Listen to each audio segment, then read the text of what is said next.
Howdy, and welcome to another episode of Adult Onset Horsemanship. I'm your host, Daniel Dolphin.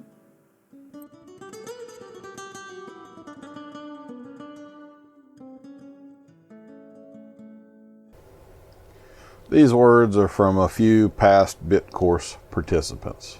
Joyce writes, "For me, bits have been the most confusing part of having horses. You've made it very easy to understand. Not everyone is good at teaching, but you are. Thank you for sharing your knowledge. It definitely benefits the horse and rider relationship." Catherine writes, "You make the content very watchable. It could be very dry material otherwise, and I hadn't thought about this, but part of what might have been putting me off all these years is the thought that learning would be a bit of a drag. If learning is made interesting, any subject can be appealing. You have a God-given talent for this. I'm surprised you're not on TV." And Lauren says, "Finally, I have been looking for someone to explain bits in an easy to understand and concise way. This makes so much sense as to what the bit is doing when I am giving pressure with my reins. I feel like everything else I've watched made this so complicated, and I still never understood the mechanics." Would you consider yourself confident in your selection and usage of bits? Do you trust everything you've been told about bits and how they affect your horse? How's that social media research coming along? Well, I've got an offer for you to refuse. A large chunk of my career as a horseman has been dedicated to learning how and why bits function and sharing that knowledge with others. I want to help you and your horse, and I know that I can. If you'll allow me to guide you on this understanding, I make you 3 promises. This will be worth the time and money you put into it. This will not seem like a chore. I've taken a lot of pains to make the content easy to watch, funny, and engaging. And you'll never look at or ride a horse the same way again. We've just opened enrollment for our next masterclass of thebitcourse.com. Cohort Foxtrot will begin on January 9th. Do you want to supercharge your progress with your horse this year? Do you want to add a professional service and certification to your repertoire? Right now, we've got our holiday sale in effect. From now until December 31st, both our self-guided and masterclass bit courses are 25% off. Simply use coupon code YANDHOW, no spaces, at checkout. Give your riding the best gift of all, knowledge and hands as light as a snowflake, yet skilled as a surgeon's. Just to sweeten the deal, the self-guided course access has been extended to 21 weeks. So you can get it for yourself now and still have plenty of time to get through it after the holidays. Purchase of the self-guided course also comes with a $300 credit on any upcoming masterclass course, in addition to any other deals we may have going on at the time. While masterclass courses are our flagship and most intensive course, you can't go wrong with taking the self-guided course anytime. You must purchase before the 31st to take advantage of the 25% off deal, though. We'll see you in the course. I was privileged to be a co-presenter along with my guest this week at the Equifest at the Kansas Equine Council this past spring. Today I am joined by Ifa Simmonds. He has the Equine Fitness Academy and the website ifafit.com. Ifa started out as a general fitness trainer in a small gym. One day he had a lady that came in as a client, and she had the goal of becoming a more fit rider. He knew immediately that he could help her, and this was a life-changing course for him. With every session, they worked on training and mindset techniques that boosted her abilities to do what she loved without pain and addressed her subconscious beliefs and fears. After working with this client and several other competitive equestrians, sought his professional services to assist them with their mental and physical partnerships with their horses. I did sit in on a couple of Ifa's I don't know if they were fitness or stretching or exactly what we would call them at the Equifest in Kansas, but I enjoyed it quite a bit. People look at me and they say, "That guy's naturally flexible," right? And Ifa said, "I can push him even further." So, Ifa Simmonds, welcome to the Adult Onset Horsemanship Podcast. How are you today, my friend? Thank you. I'm doing great. That was a really good intro. Very, very Well, good. thank you. Yeah. And I didn't mention the international aspect of what you do. So why don't you tell us a little bit about, well, you're not there right now, but what's your current academic and living situation for most of the year? Yeah. So about 6 months out of the year, I'm back and forth between the US here in New Jersey and the UK. Recently decided to go back to school to advance even more of the information that I know and expertise, and just how can I be even better to serve the clients that I serve on a daily basis and those who I will in the future. So in order for me to do that, I figured I'd go to the best school and learn equestrian sports science. So now I'm mixing my exercise science background previously with the equestrian side of it, and what we as riders need even more, and how we can advance that partnership to not only be preventative but also improve performance. So it's a beautiful, cool opportunity that I have, and I don't take it for granted whatsoever. And I love being in the educational environment. Even before I was in this program, I was studying and researching and learning in different ways. But now that I'm like in that bubble, it's even more like it's cool, very cool. And am I wrong in saying they're the only university that has a program like this?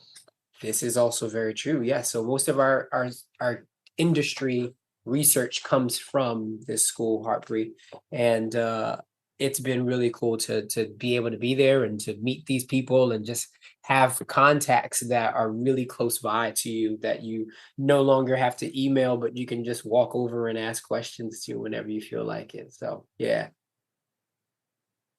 That is pretty cool. Very cool.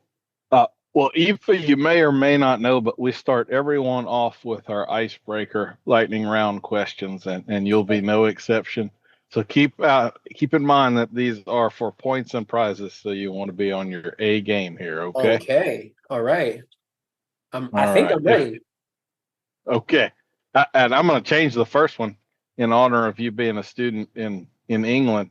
If you were a student at Hogwarts, what percent chance is there that you would misuse magic for bad purposes, or just misuse magic? Not bad, but Misuse magic? What percentage? Yeah, 50% chance. Easy. 50%. Okay, Definitely. I like it. Not for bad, but definitely misuse for sure. Yeah. What's life without a little mischief? Absolutely. Morning or evening? In general? Are you a morning person or an evening person? What's your Morning. peak performance time of day? Morning for sure. Yeah, without a doubt. How long do you dunk a cookie in milk? Ooh, 0.5 seconds. Okay, so just barely then. All right. That's quick. He's like, it's not getting dunked at all. I like a crunch with my cookie. So if the longer it's in there, the soggier it gets. And then it's like, yeah, no, can't be too long. Okay. If you were abducted by a group of mimes, and since you're just right across the channel from France, this is a real world scenario for you. If you're abducted by a group of mimes, what are the odds that they do unspeakable things to you? What are the odds? They're highly. Absolutely. Seems prevalent. Yep. What's the best horse movie?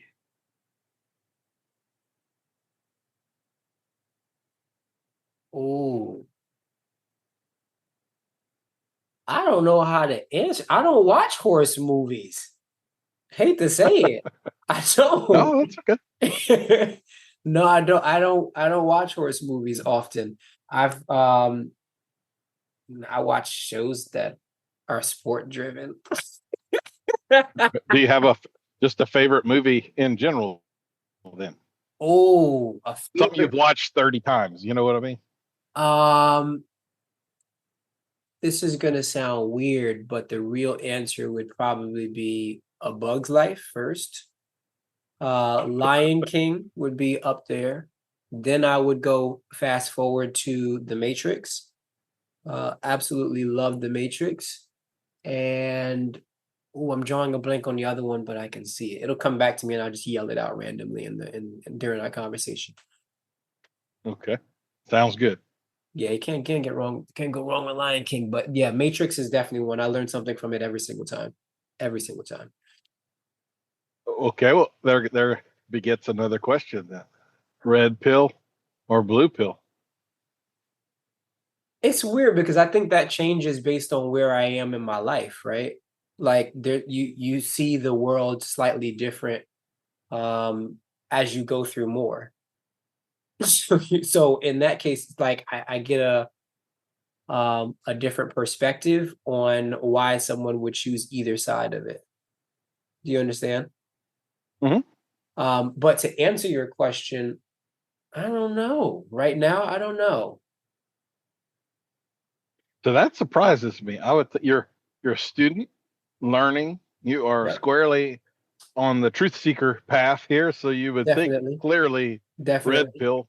Yep. On the other hand, I for one welcome our benevolent robot overlords, right?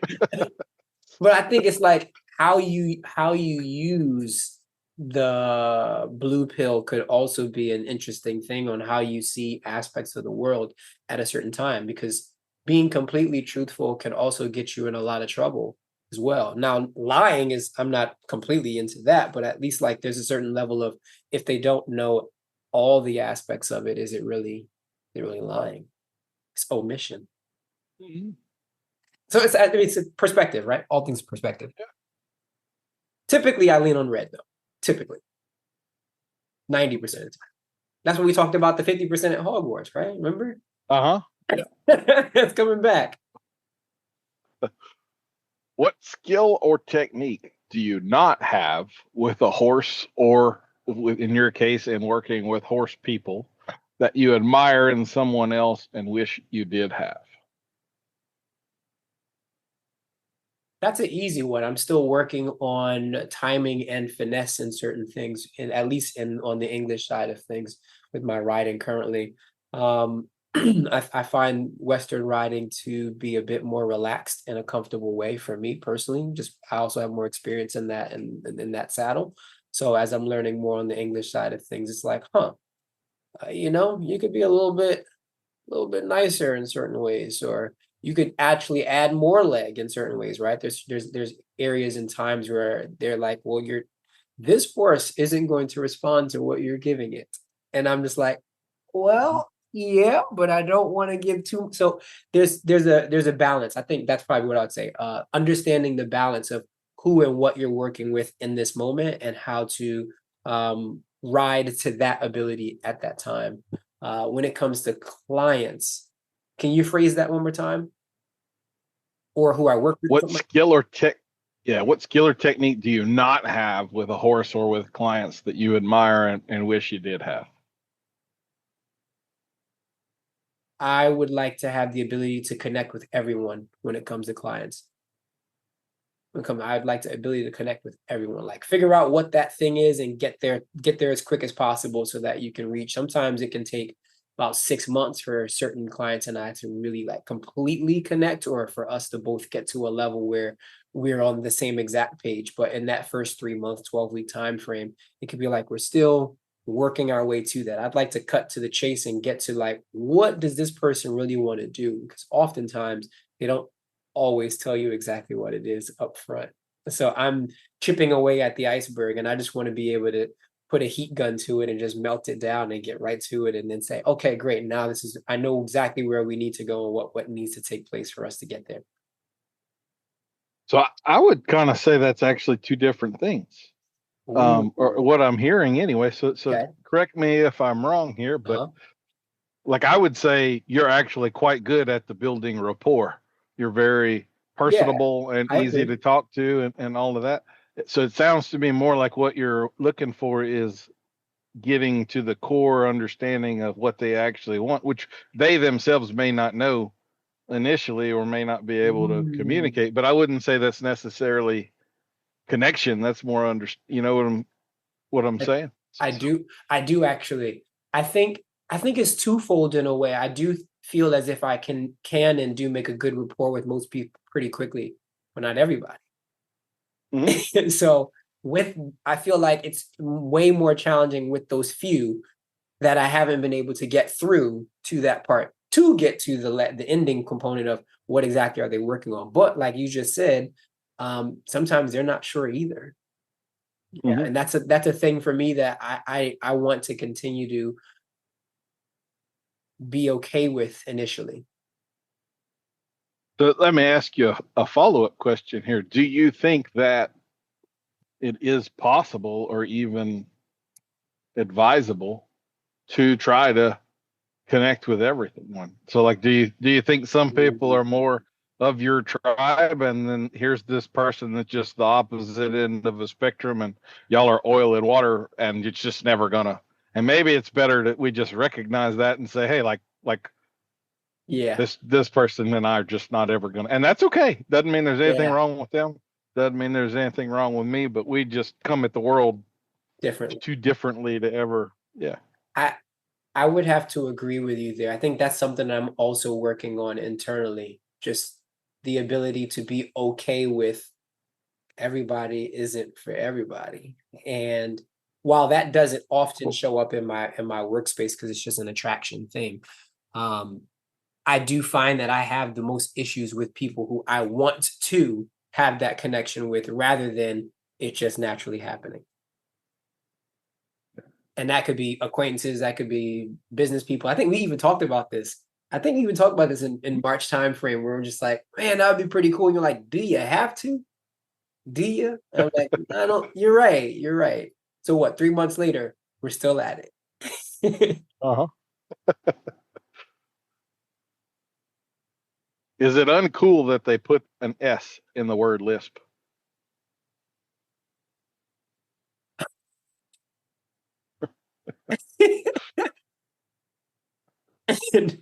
Is it uncool? I don't know where you come up with some of this stuff.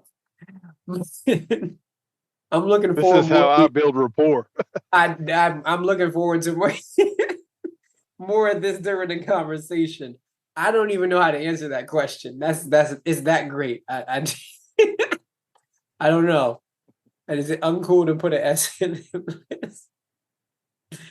Yeah, no, I don't know. That's the answer. It seems shitty to me. I'll be honest. Yeah, but what would you say is the most important quality of a horseman or horsewoman? Ooh, the most important. The first thing that came to mind was patience. The second thing that comes to mind immediately was empathy. Oftentimes, I feel as if there's a lack of empathy because we really truly don't know what and how exactly horses feel things. And so, with that disconnect internally and externally, I think it causes a lot of issues. But first, what initially came to mind was patience, like the ability to just be okay with something not working today or in this moment or taking a longer amount of time. Or that customer that it took 6 months to figure out what they. Patience on my behalf as well. Correct. Correct. Yeah. I think sometimes people aren't patient with themselves. I know. I try to, when I teach, a lot of times I'm like, okay, this thing we're working on, this is hard. Like, you're not going to master this within a year. So if you haven't mastered it in a month, like, don't beat yourself up because Yep. that was never on the table. Like, this is Right. hard. So give them kind of a view of what the road's going to look like. There's a certain thing I talk about when we work with feeling the feet. I'm like, this is one of those things that if you decide you're really going to embrace this and be on this journey, you will wind up crying in the fetal position in the shower. Like, that's just a part of the process. So understand that. I'm A just high giving you level an of honest. frustration. Yeah. Yeah. I wish more professionals were able to chose that route as well. That there's a lot of pressure that they're under and they give into them in certain ways, and that's technically detrimental to both parties, the horse and the rider, because now we're just because I have the money or because this person says they want to be able to do it, and now I have to make this sort of magic. It's detrimental, I feel. On a scale of 1 to 10, how well can you back a trailer? Never have I tried, but I'd love to try it. Never had the. Okay. Nope, haven't. Never have I tried. But I feel like I'm gonna go out on a limb and say this. I feel like I'd be pretty good at it. I feel like Okay. I'd be pretty good at it. I think it might take me 1 or 2 times, but I think by the third, depending on the situation, of course, right? I'd be pretty good. I like vectors and angles and that sort of thing, so I think it could work. Are you good with backwards thinking, like you got to go right to go left and stuff like that? Where I'd say, that's the part that yeah, messes most people up, is the yeah. turning it around in their mind. Well, I work a lot in the digital space and have for years, and most people are always surprised that I can tell them what side I want them to work on, even from this side when everything is reversed. The only time it gets really challenging for me is when they're like on a stability ball in plank position, and I'm talking to them then, because not only am I trying to think about how their body is positioned, but I also have to remember what limb I'm talking about. And that's where it gets a little bit, but yeah, 80% of the time I can tell people what I want them to do from the opposite side. So yes, backwards thinking in that case, definitely.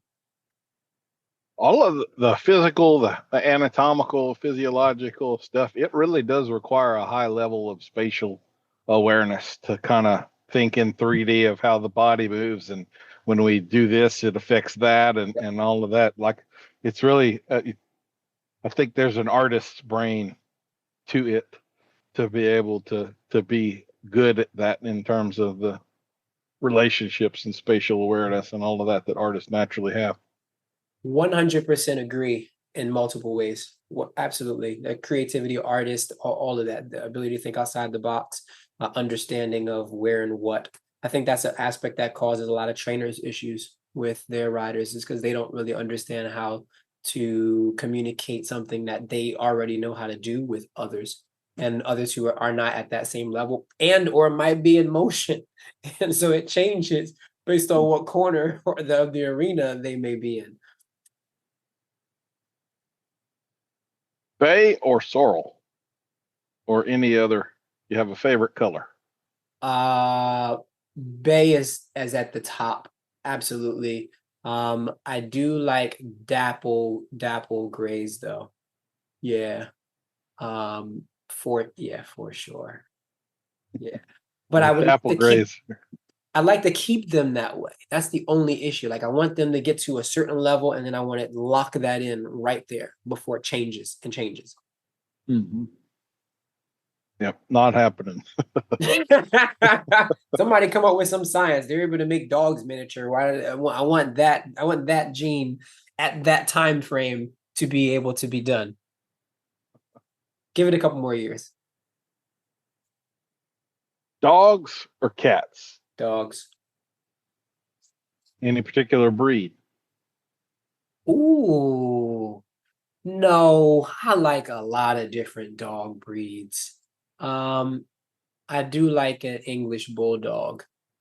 Always have like the strong, stocky looking dog. I like Rottweilers as well. I like I've been getting more into herd dogs recently, like shepherds and things like that. I love the athletic nature and the ability to focus and to manage a task, and to be able to herd animals 2-3 times larger than you. It's just like, what ballsy animal was created this way? It's crazy. So yeah, that's that. It's definitely dogs over cats any day. But I think there will be a cat in my future for sure. Does pineapple belong on pizza? Absolutely not. Absolutely not. And I lived in Hawaii for a Definitive. couple years, and they are confused on who thought of that idea. It's still a big debate here in the US, and definitely in the UK. They love pineapple pizza out there for some reason. Are you a cook? I can cook, yes. Do you have a favorite meal to cook? No. I enjoy finding a recipe that looks good and it coming out well. That's the intrigue in me. It's like, ooh, okay, that seems like a little bit of a challenge. Let's try it. Does it always come out that way? Absolutely not. But I always like the idea of making an adjustment after the first one. So the first one is kind of like, oh, okay, it could have used this, it could have used that. Well, try that next time. That part right there, that being in the weeds of what can I do to make it better, which is an aspect of my life and what I do in work as well, I enjoy. Okay. I like other people's dishes though. Do you have a horse industry related pet peeve? Of course. It's called not cross training or not taking care of yourself in this journey with horses.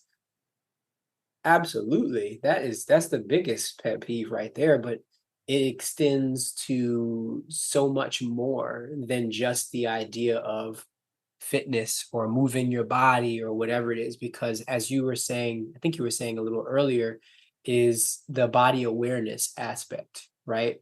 There's a lot that inevitably you will put horses through just because you're in a learning process. Understand that. But the extent and amount of time that people do that in a naive way is what I feel is like this.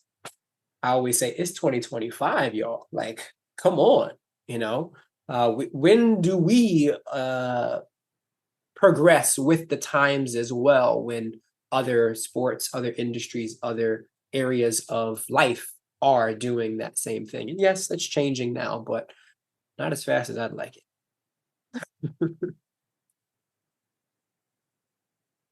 Do you have a least favorite barn chore? Going out in the fields and poop scooping. Do you have a favorite? Looking for nuggets is crazy. Oh my goodness. Do you have a favorite? Favorite barn chore? Sweeping. Yeah, it's therapeutic. Just sweeping aisles, it's just therapeutic. The idea of it looking and feeling clean and seeing the dirt, dust, hay, whatever it is that's just moving in the direction that you like it. Yeah, I could do that forever, or multiple times a day, I should say. Do you have any favorite words of wisdom? Mantra that you keep coming back to? Or you're smiling, so you're not sure if you should say it, but you definitely have something on your mind here. Okay. There was one that came to mind, but I think it will cause too much explanation. The one that I would go to next would be simplicity is the ultimate sophistication. I like keeping things relatively simple in certain ways. The next one is consistency is key. Yeah. Yep, consistency is key. Just keep chopping, keep going. Crunchy or smooth peanut butter? Smooth. Oh yeah. Tell us something unexpected about you. Unexpected. I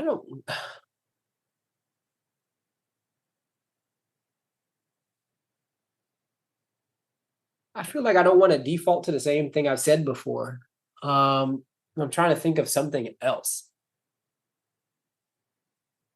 Unexpected. Mm-hmm.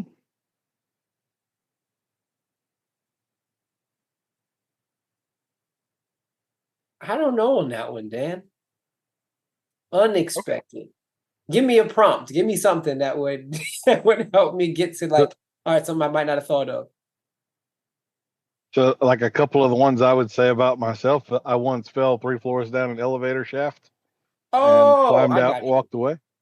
I got you. That's great. I also ran as an odd job in college a pottery studio pug mill, so I mixed all the clay and all of that stuff for a pottery studio. So you wouldn't look at me and think that guy can mix the shit out of some pottery studio clay, but I can mix the shit out of some pottery studio clay. Let me tell you, like, yep.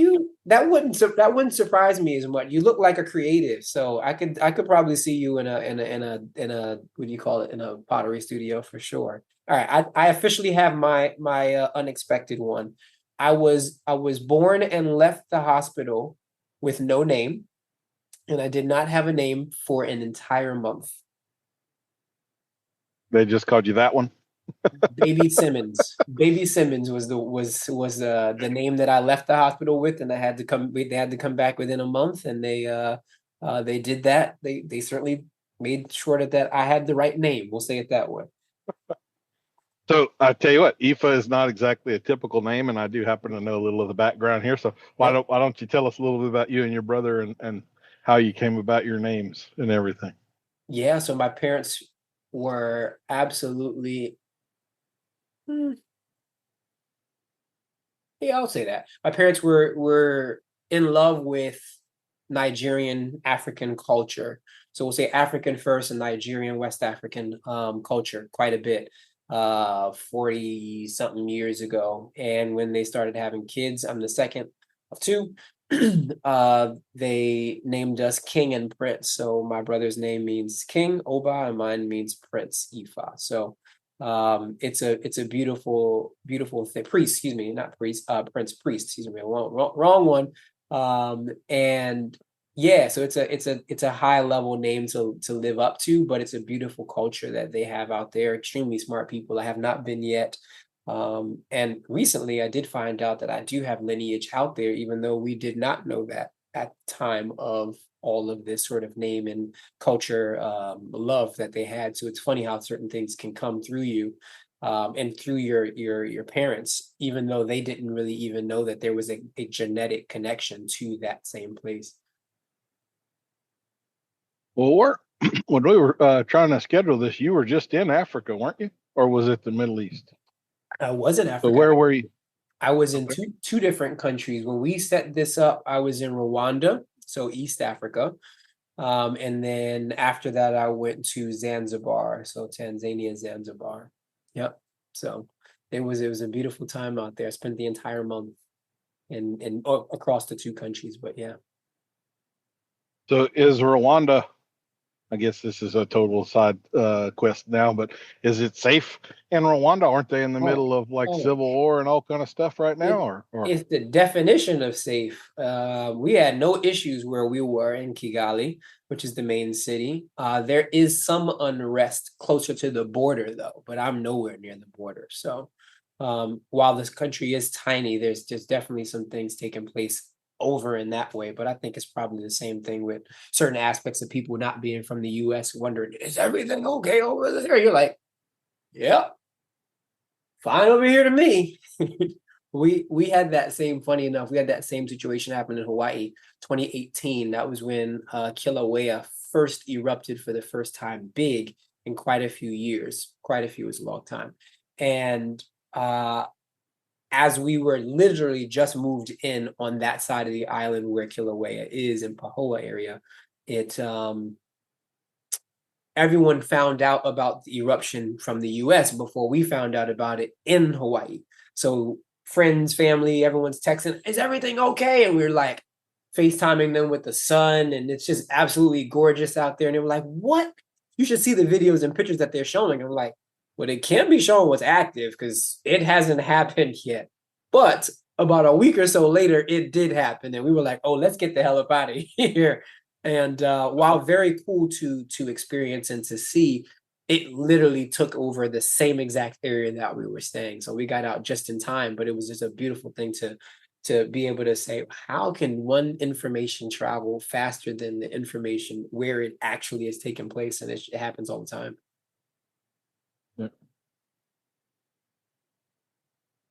If you could choose any new skill or superpower, what would you choose? So this could be totally off the mark. X-ray vision, flying, ultimate strength, whatever comic superpower kind of thing. What would you pick? I always say teleportation, teleporting. I think there's another actual word for it. I forget at the moment, but I would like the ability to be somewhere else almost immediately. Yeah. It's like I want to be on the podcast with you. And then right afterwards, I want to be in, I don't know, South Beach, go for dinner, and then come back and then go to Texas tomorrow, right? Like I just want to be able to just get it done immediately. And it's always been that. That's always been a goal of mine. Okay. Thoughts or feelings? So do you consider yourself more of a cerebral, logical, analytical person, or more emotional, intuitive, go with your gut, or some blend thereof? Ooh. It's definitely a blend, but as you just said, go with your gut. I'm gonna have to lean closer towards cerebral, but I'm 100% both of those. Rather intertwined. I feel quite a bit and I think quite a bit. So thoughts and feelings, but if I had to choose one, I'd go with thoughts. Okay.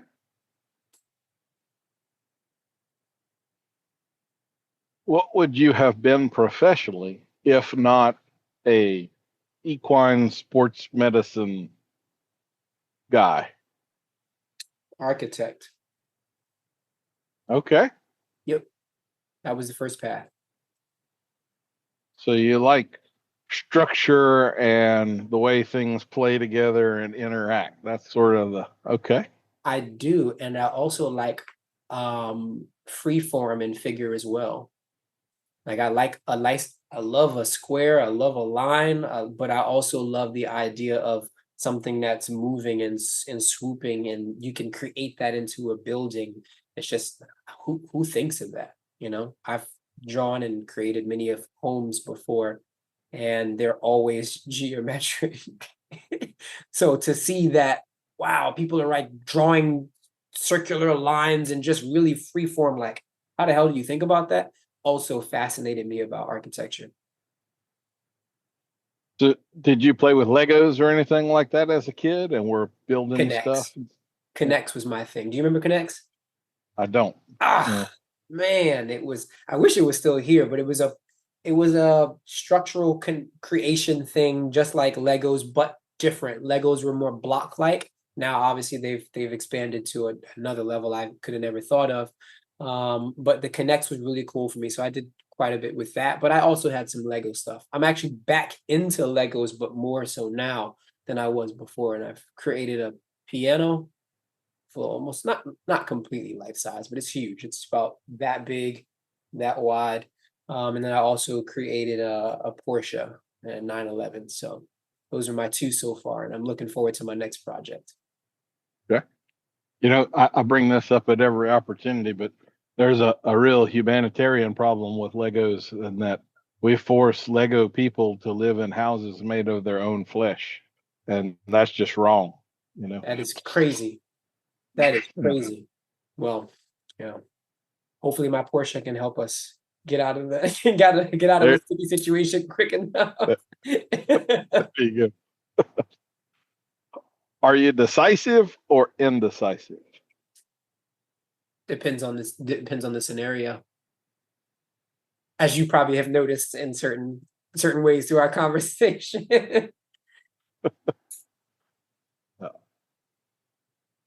Do you have a fate? Well, so normally I'm asking about tact, but let's say within your space of physical fitness and Yeah.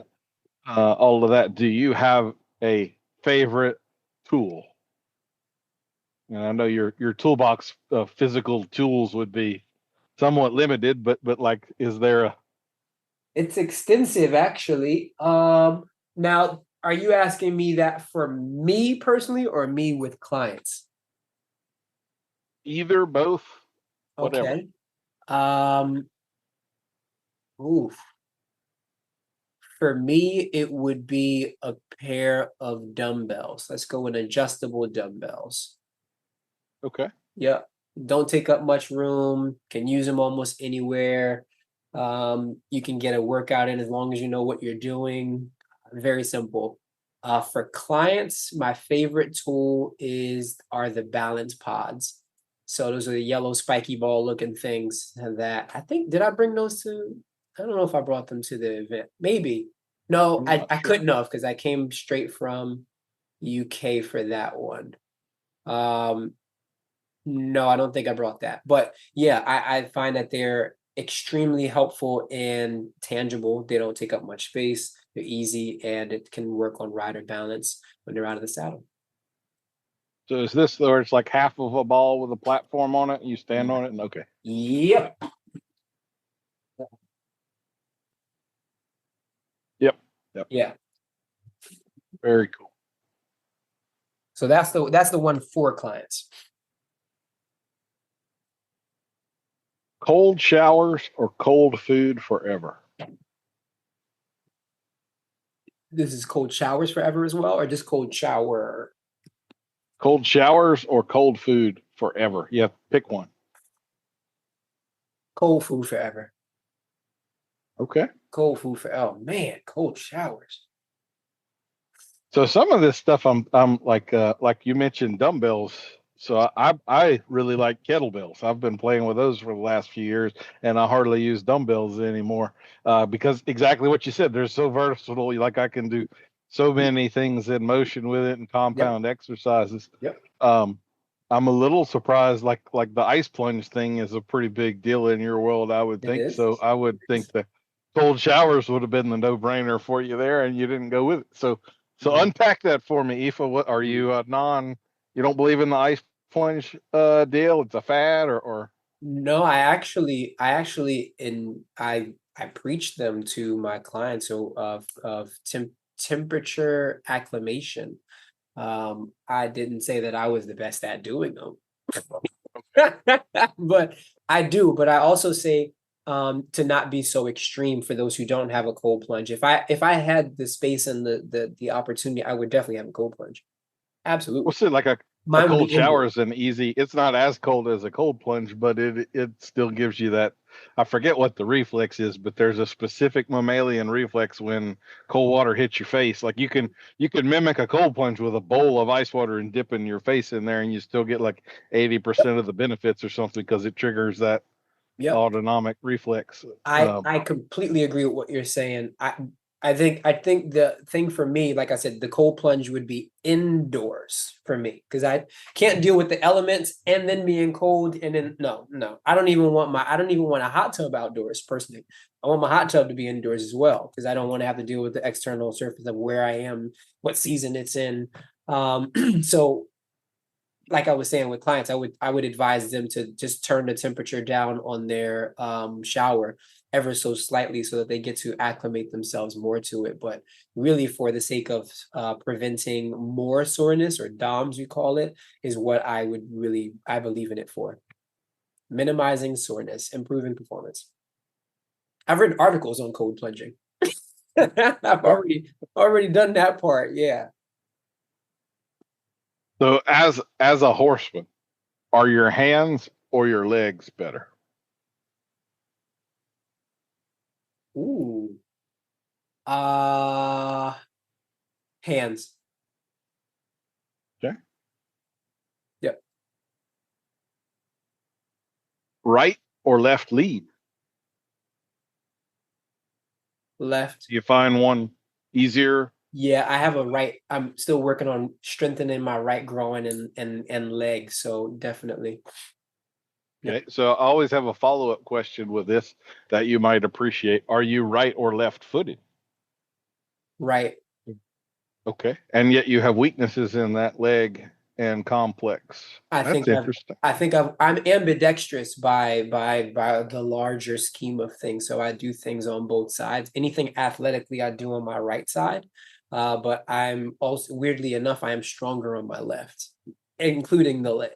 But I don't know what it is, maybe an overuse or something or a lack of recovery or whatever it is. And it's been a thing with that right side. But I used to kick back in the day. So I mean, there's a level of understandings, but I think I probably did quite a few things wrong. And it's just been like a constant plague that I've been overcoming, changing my words.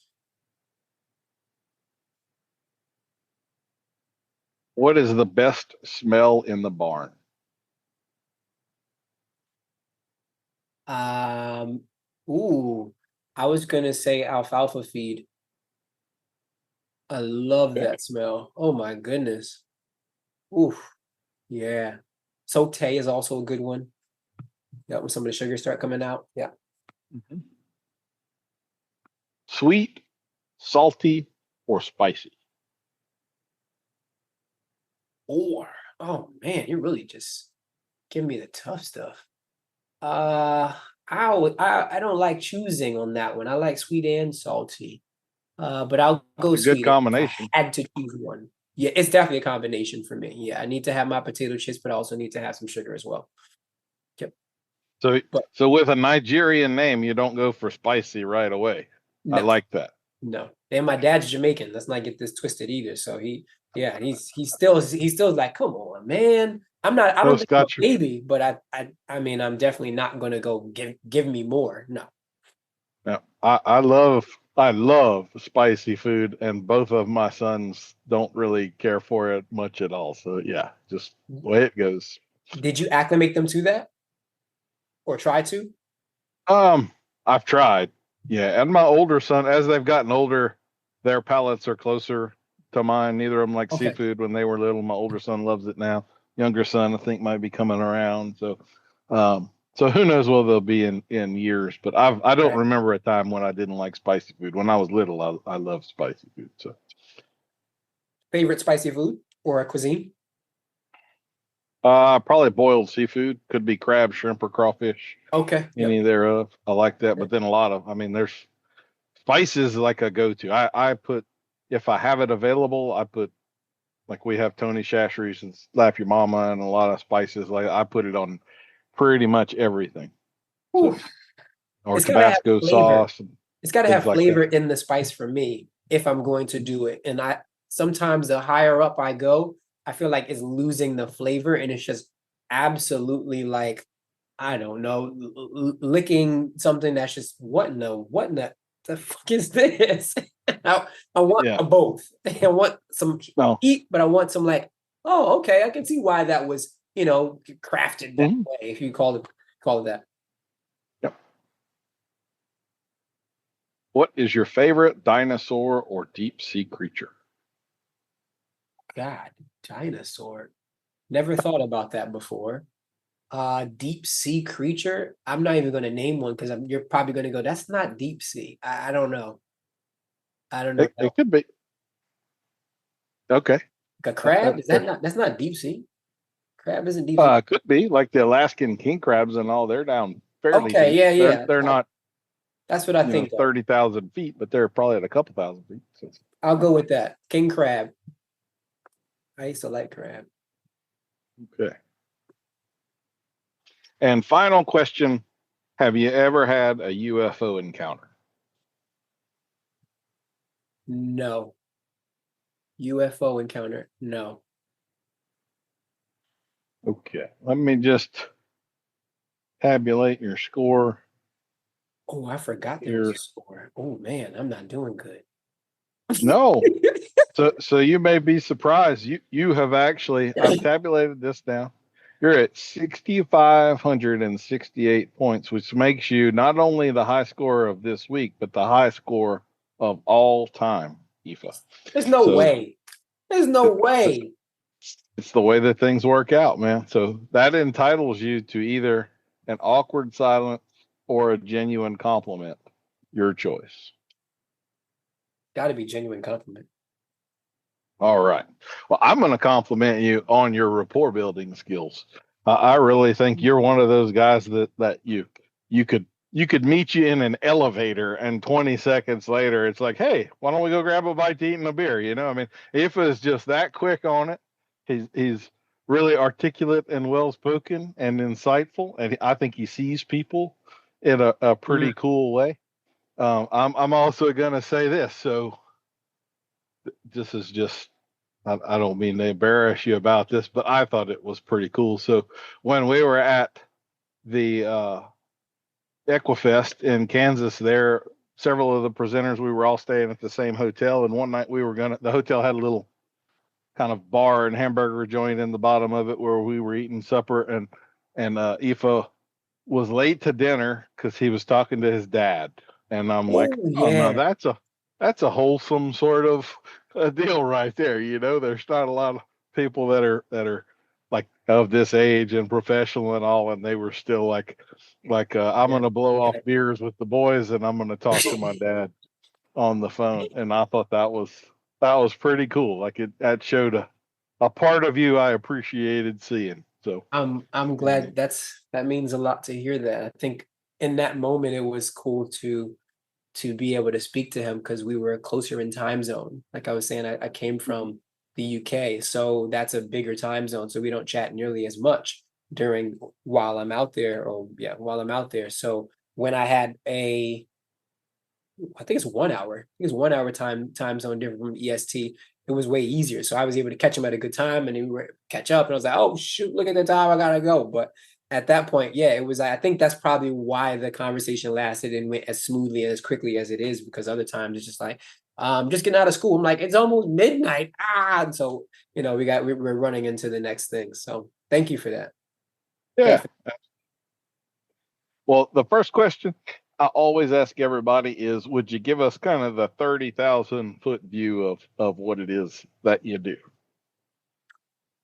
I help riders understand what it's like to feel a deeper sense of body awareness and to become stronger in whatever component that they may be lacking in the saddle. 30,000-foot view. Okay, I like that. So my first question for you, this is probably one of these big loaded ones, but you have now been working with equestrians for years, and and you originally came from not the equestrian world, but just as a gym rat, so to speak, typical personal Yep. trainer. And so I'm thinking you've got to see some patterns now, like damn, all these equestrians are weak here, or they all have this sort of problem that's in their way. And so what's the pattern? Where are we all problemed and need to be concentrating? I think we have to go to we have to go to the idea of, like you just said, what do I see the most often? I would say let's start with tightness. I see tightness in the hip flexors, number one. I see tightness in the low back, mid to low back. Um, I also see, interestingly enough, a tightness in shoulders, especially depending on the age range that I'm working with. Whether that could be previous injuries, it could be lack of mobility because you just didn't use them, or just consistent behaviors that have led you to not needing or having to use full range of motion. When we talk about weakness, um,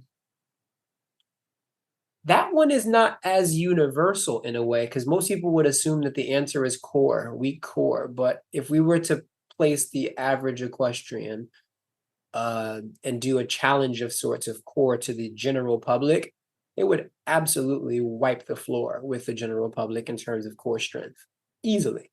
And I'm willing to put my last flag on that one there, that we need to give ourselves a bit more credit of how much strength we actually do have, but understand that we need more in certain ways when it comes to what's asked of us in the saddle and also around the barn, because lifting hay bales and doing all of the heavy stuff that a lot of people do, millions of people do, is no joke.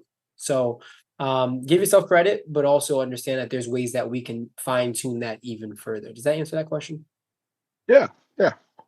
So if we were to look at let's say and this is me arbitrarily assigning this, so if my arbitration here is misguided, feel free to correct that too. But if we were to look at strength, flexibility, and balance, how does that combination kind of play out with most equestrians in terms of where we're weak or strong, or um, like I would, this is not something that pure power, raw strength Viking this is Needed.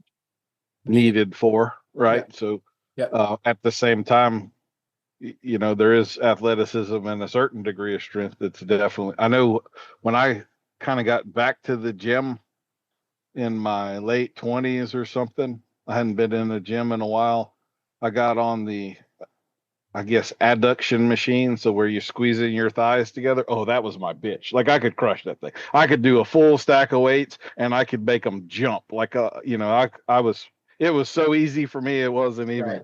funny, so, What would I say is the component that I feel riders are the best at? or weakest.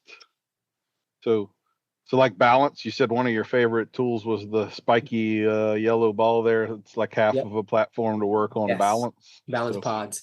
That I would say the strongest, if we were to go amongst majority of riders, I would say balance would be number one. Because I've been able to pinpoint I definitely not flexibility as the number one. But then again, that's because we're not in a culture where we've been educated on those things, or we understand, or we know.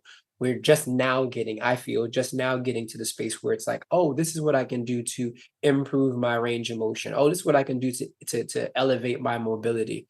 And then strength would be dependent on a few different things, the type of horses that this person has ridden, how long they have, what their natural body composition is. I've seen some really amazing things where some small people have put me to shame, and I've seen some things where people who look like they have a natural muscle tone are just like, "Are you kidding me?"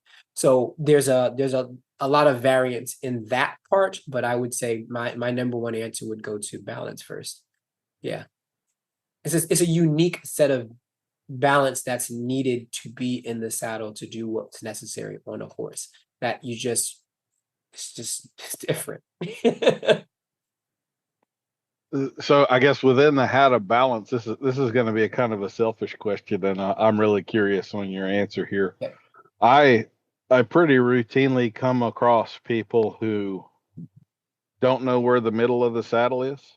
Like maybe their default setting is to sit a little more on their left or something like that. And so when they think they're straight and in the middle of the horse, they're actually canted, or majority of their weight is on this side or something. And I would consider that a proprioception issue. Maybe I'm wrong there, but so how would you go about working on that?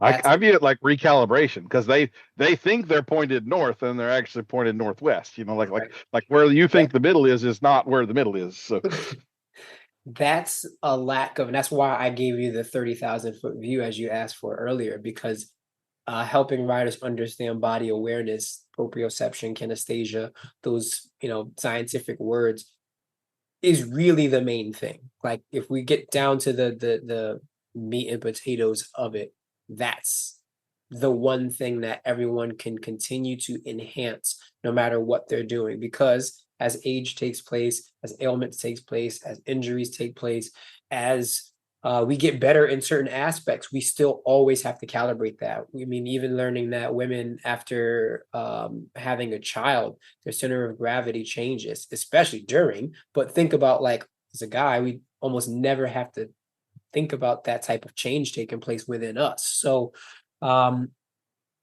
in that same breath, how would I work on, the question was, how would I work to improve that with people? Helping them understand what neutral is in their own self. Before you even get on a horse, what is neutral for you right now? And if you think that's neutral, okay, now I know where to work. But also, when we're disconnected from our body, it leads to even further can lead to further disconnection when it comes to the horse. Not a greater amount of saddle hours you have, the easier it could be for you to fix or figure out some of those things. Not all the time, but oftentimes. And I would say helping them understand where their body is. So that could be as simple as standing straight. If you're standing straight and you have a shoulder up, one shoulder up to your ear, and the hip is kind of dropped, and there's some sort of curvature in your spine, and you're like, I am as dead on as it gets.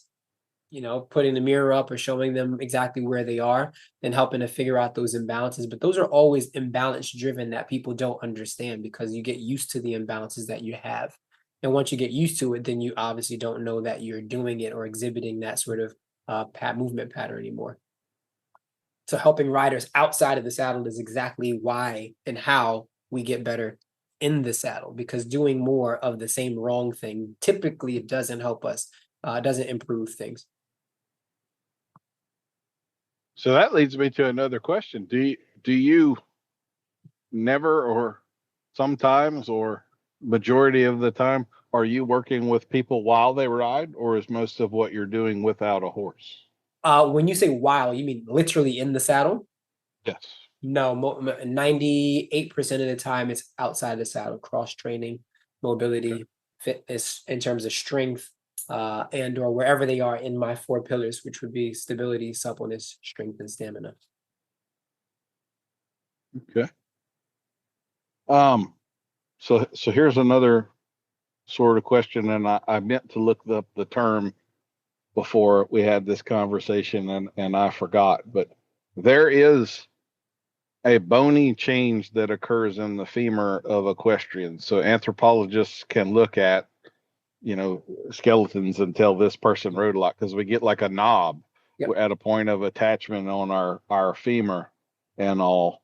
And so you were mentioning hip flexor, and for those that may not know where that is, that's on the front side of the hip. It's your psoas muscle complex, and it would be the tenderloin in a cow. So if you've ever ordered a filet mignon, you were eating the hip flexors of a cow there, and that's an area where people are often tight or weak. So in terms of the bony change, you may know that term, but I could see your face when I was saying that. Do hips and all of that factor in as much as we might think that they do here? Do hips? Mm-hmm. So like the hip flexor. Yes. But then we're wrapping our legs around a horse to the degree that we even get bony changes. If we do that enough, that can be identified on a skeleton. So like we don't exercise the middle of a femur. So we're mostly kind of looking at joints and muscles here, I guess, and maybe tendons and ligaments. I don't know what the hell my question is. I thought that was an interesting fact, and since it's physical in nature, I thought I'd throw it in your lap. Let me just put it that way. How about that? So play with that, Ifa. Go ahead. I'll take it from here. What you were talking about, which is pretty cool. I'm glad you brought that up, which is the extra bony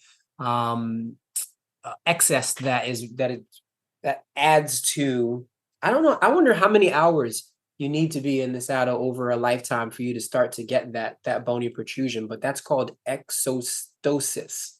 Exostosis, Exostosis. And the research group that found it is actually out of New York in Brooklyn. So during one of my last times that I was home, I was really interested in seeing if I could go there and get my hands on some of those bones, the equestrian bones, if we want to call it that, femur. But I wasn't able to make it there. So hopefully by the end of the summer, I'll be able to say I actually was able to feel and see and have conversations with those who study that for a living, because that does obviously affect my work. But what we noticed in at least some of what I saw in that snippet and also the video is that the muscles that are necessary for that extra bony protrusion to take place become stronger because they're attached to a thicker surface. So that surface is no longer that sort of smooth process that is going all the way up, but now it's even more strengthened because you're in a different body position for an extended amount of time. So to answer the question about does the hip flexor play as much on the move, give me a little bit more of that part, and then I think I can take it from there. Okay, so this would be let me go a longer route here. Okay. To tie all of this in and make it make a little bit more sense. Like one of the things that I have really been harping on hard in the last year is the way that people cue the hind feet. So when they're bringing their heel back to cue the further back leg point, I find that like 98% of people draw their heel back by bending at the knee, which brings your heel up and back. And yep. I'm on a crusade here to get people to understand lengthen the leg, and I tell them you're trying to touch the horse's hoof capsule with your heel. So you're trying to make your leg long back there, which draws your hip back. Yes. And it actually changes your seat position, which cues the horse. Kind And I know from experience, I mean, this is going to stretch your hip flexor because you're lengthening the leg in the front side there. This is incredibly awkward for people. Like, this is one of those things where I tell them, like, I want you to work on this, but this is going to feel like rubbing your stomach and patting your head for like months. It's going to be 6 months before you're going to actually feel like this is, you can do this and it's not extremely awkward for you and so forth. But it's very important because this is actually how you change your seat position for the cue, for the horse to cue off of it. So if you're trying to do things like lead departures, flying changes, tempi changes, like this it's going to be in your way if you're not doing it this way.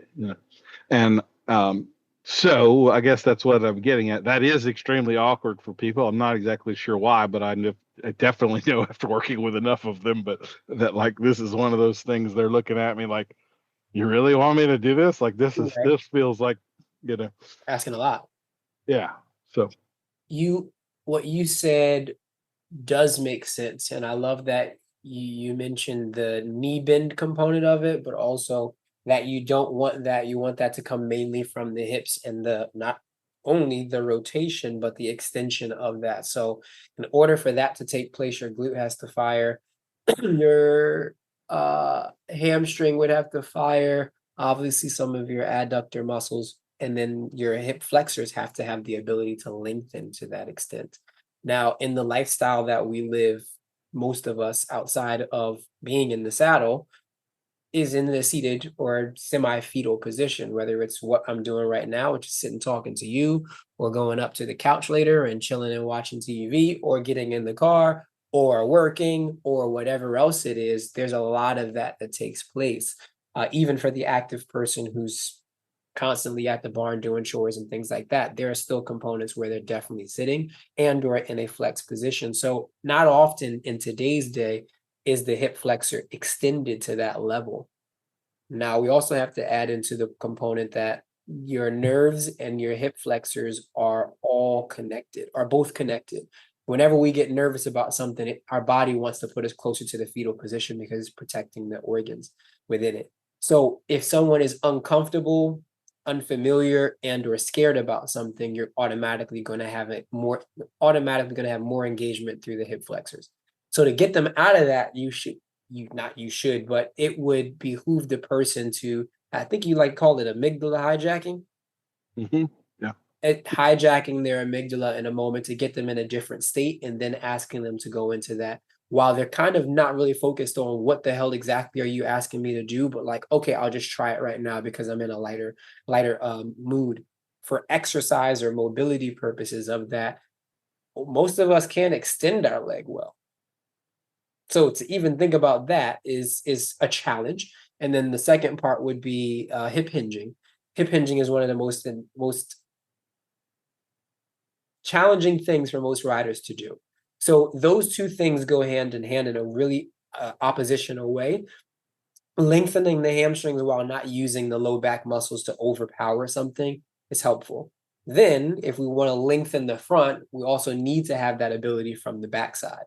So when one thing is overly tight and another thing is rather tight, it leads to more tension pulling in opposite ways. So then that's where our body starts to rotate and move and do things that just don't make sense. So for lengthening and reaching back in that leg, I would say strengthening the hip flexor for one, but also understanding how to lengthen it is helpful. So that's why I always go into stability first and then supplements. So let's stabilize that hip capsule first. Let's stabilize the knee as well as the ankle, because then it's going to be able to give us what we need at the right times when we need that length. Does that make sense?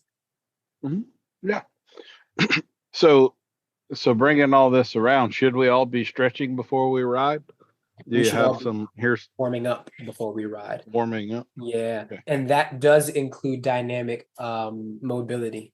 So that would be like the stretching component of it. But the stretch most people would think would be passive, which is just like sit, hold a position for a second or lean over to one side. But we need to do that with movement, because that's exactly what our body, one, is meant to do, and two, we'll be doing in the saddle. Nothing's going to be turned off in the saddle when we're there, so we don't want that. However, after a ride, I would advise doing more so of a stretching or a dynamic stretch into a static stretch.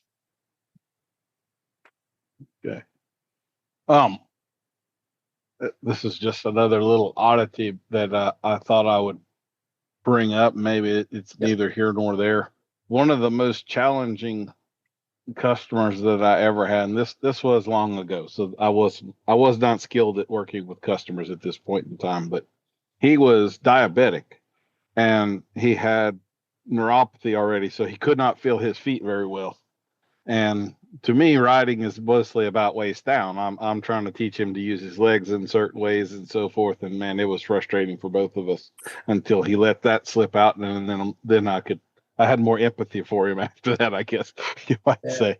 Yep. But so how? And I mean, in this case, we have a disease and nerve damage, so that may not be recoverable, but how do you go about teaching people to feel things that they aren't feeling? So part of your thing is mental and all of that too. So how do we get there when they're just simply not aware that this is going on? How do you make them aware? Getting them connected to their bodies again. And maybe it might not even be again. It could be getting them connected to their bodies in general, right? So I could say, let's sit on a stability ball, sitting on top of the stability ball in a chair position with your arms out to the side. And I want you to slowly lift your right knee up just a little bit so that you're now going into a 2-point contact, and you're lifting one side up, right? And then come back down, do the same thing on the side. Give me 3 reps, and then I want you to tell me what you feel. Most people will go, wait, hold on. I got to go back and do that again. And let me tell you. And it's like, well, I told you that at the beginning that I wanted you to tell me what you felt.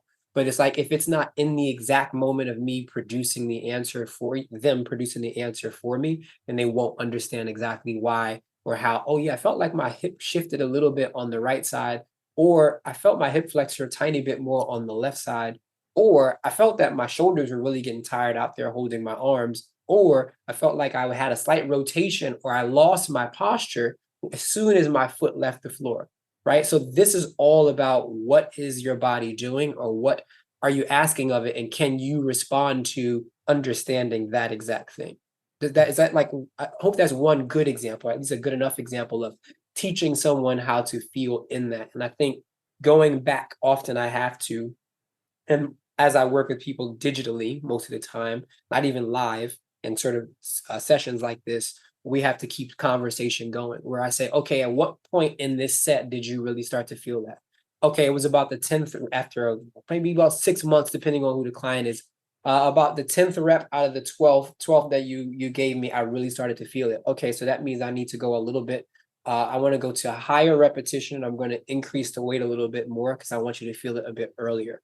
And then where were you feeling it? Okay, if this is a bent over row, I really felt a lot in my bicep.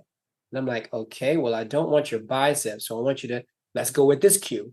Now we try this cue. They say, oh yeah, I was really able to feel it there, right? So it's constantly making these tweaks and having the conversations, whether through thumbs, fingers, or verbally, that helps me as well as them say, I know what you're asking and I know how to respond to that. And then you talk to their coaches, people like you, and you're able to say, I don't know what you did, but they're definitely able to understand what I'm saying more now than they were before.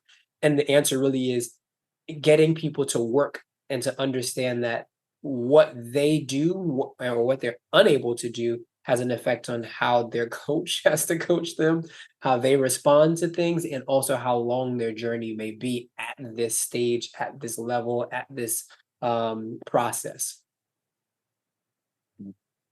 It really is cool, some of the stuff that can be done there. I remember watching a demonstration. I think this was supposed to be fascia related, but they had 3 people come up and bend over as far as they could to touch like their toes, and none of them got real far, And then she had them stand up and touch themselves in different places. The one I remember most was the first lady, and she had her just like take her fingertips and stroke her scalp.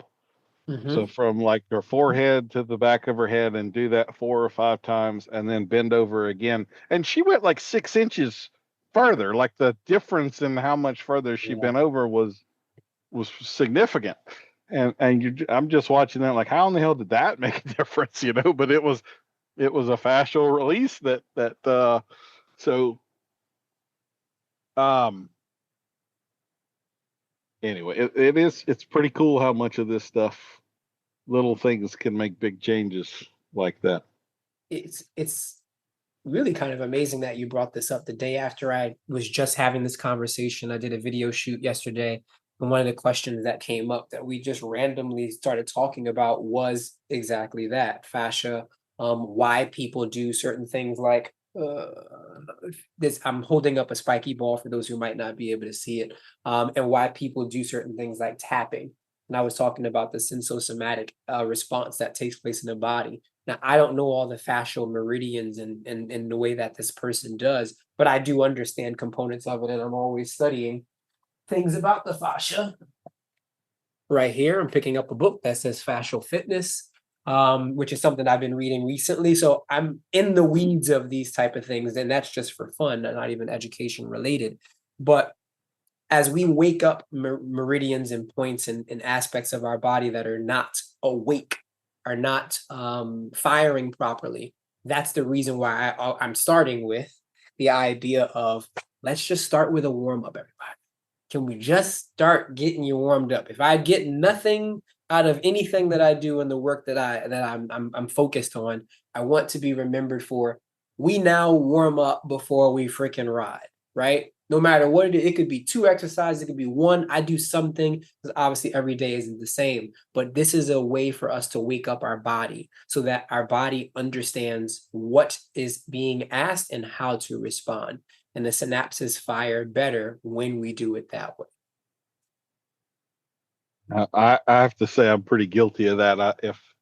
I actually do, if I'm starting a colt and I'm about to do like a first ride, second ride, this might go sideways, I stretch.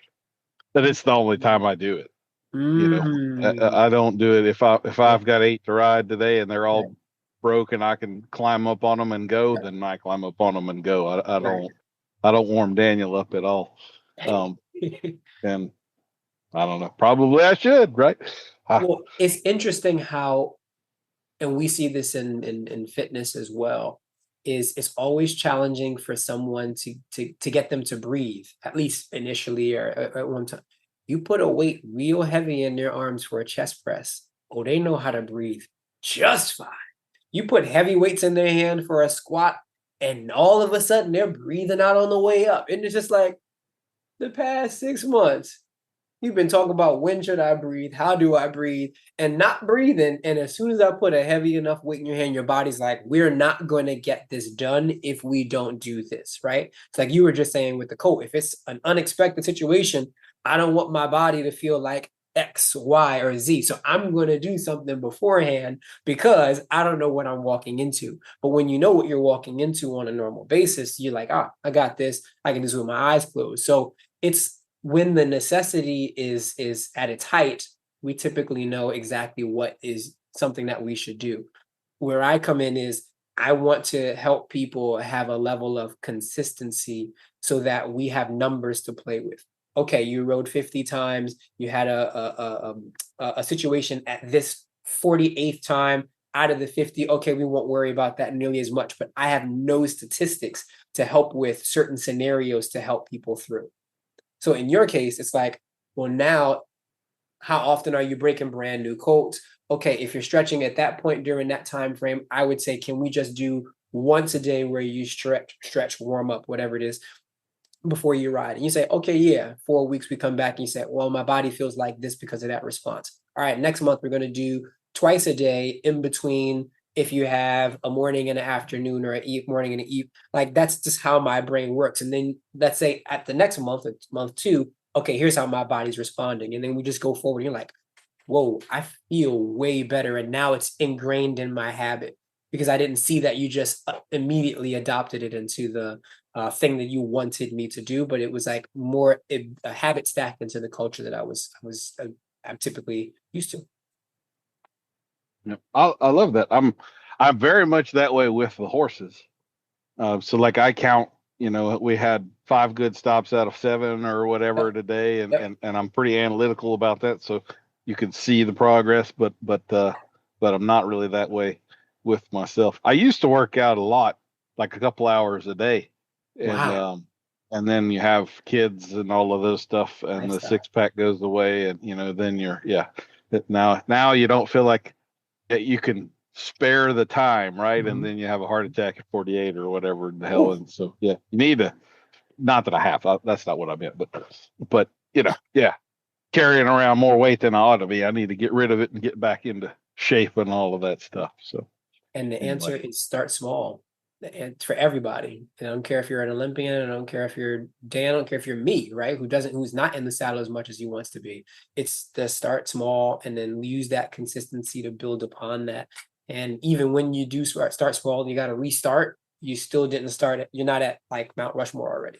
Do you know what I mean? You're at this level and you can always dial it, peel it back to, all right, cool. Well, if I know I can do 5 minutes of a shoulder press in your case and another exercise for the core. And then I just do that. And then tomorrow I go and try something else or I go and but it's that bite-sized chew that gets us to the next stage, similar to your 5 out of 7. Like, okay, great. That was pretty good. Let's do that again a little bit more tomorrow or next week. And then it just progresses from there. So, Aoife, it's about time for our sponsor for this episode, and I found a good one for you, I think. Today, we are sponsored by Hans and Franz's Stretch and Fold. The New Jersey Shore Taffy protest was an important event for Hans and Franz. Hans was mesmerized by the saltwater taffy pulling machine. He was originally insulted as an Austrian to be mesmerized. He was, of course, German, but they got over it and followed the path. Now, instead of wanting to pump you up, Hans and Franz want to stretch you out. Their proprietary formula of neurotropics, xenoestrogens, plant toxins, and still just a skosh of fish tranquilizers will have you feeling loose and floppy in no time. Taking inspiration from the saltwater taffing pulley machines and adding in some Austrian engineering, Hans and Franz have devised a high performance machine that will stretch out even the kinkiest of people. Admit it. You've looked at some of those medieval torture devices for drawing and quartering and thought, I bet that would pop my back just right. Well, we've got you covered, and the machines are covered too, in the best vegan leather one can find. There's no need for sweating and grinding and pumping up anymore. You're now just a pill in a machine session away from touching your toes, bending your neck all the way back, and knowing that your rotator cuff rotates completely. Hans and Franz's Stretch and Fold. We want to stretch you out. All right. So thanks to them sponsoring this episode. No offense to you, That Aoife, was but the saltwater everybody wants taffy. the pill and they don't want. The saltwater taffy Think they. that was that was great. That was good. Very, very Jersey, I will say. I try to hit on as many things as I can hit on. Yeah. Very, very Jersey that was.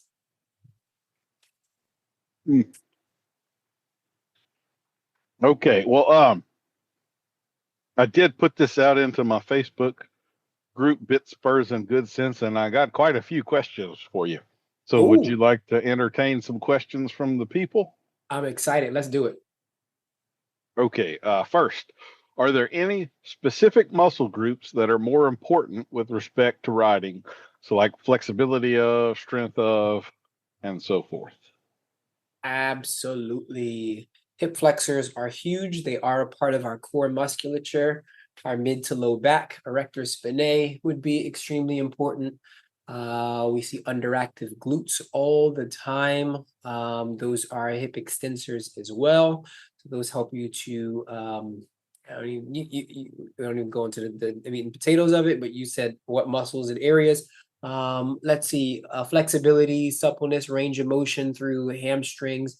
So that's hip and knee, as well as I would say sleeper here would be the tibialis anterior. That's your shin muscles. Most people almost never think about that. That's the shin splints muscle for those who are listening. Really helpful for us getting a bit more shock absorption and depth of the ankle, just to name a few. Strengthening the neck, Very let's good. go into that. Weak necks, that's very, very weak and tight necks are more common than I'd like them to be. And so, yep. Can heavily muscled bodybuilder fitness interfere with flexibility and fluidity of riding movements? Did I hear does heavy bodybuilding muscle? Is that what I heard? Yeah, can heavily muscled bodybuilder type fitness interfere with flexibility and fluidity of riding movements? Yes, if they're not accompanied with a proper mobility and strength stretching program. There are bodybuilders who are way more flexible than the average person, and they are pounds and pounds of muscle and single digits body fat. So we can't say always or consistently that that is the reason why they are the way they are. It's just what you prioritize and what's necessary. So having more muscle can get in the way of some things for sake of range of motion and or movement, but it is not the definition of why someone would be in that problem. However, when it comes to the riding disciplines of most people, having more muscle in terms of hypertrophy is not necessarily what's needed. We would need a perfect blend of muscular density to help us do that. And that's just the opposite of flabby muscles. Okay, this one's kind of long. I'm going to try to break it up into multiple smaller questions. So first off, what type of exercise is best to help one's riding? Cardio, high intensity, weightlifting? Okay. The answer would be all the above. Yeah.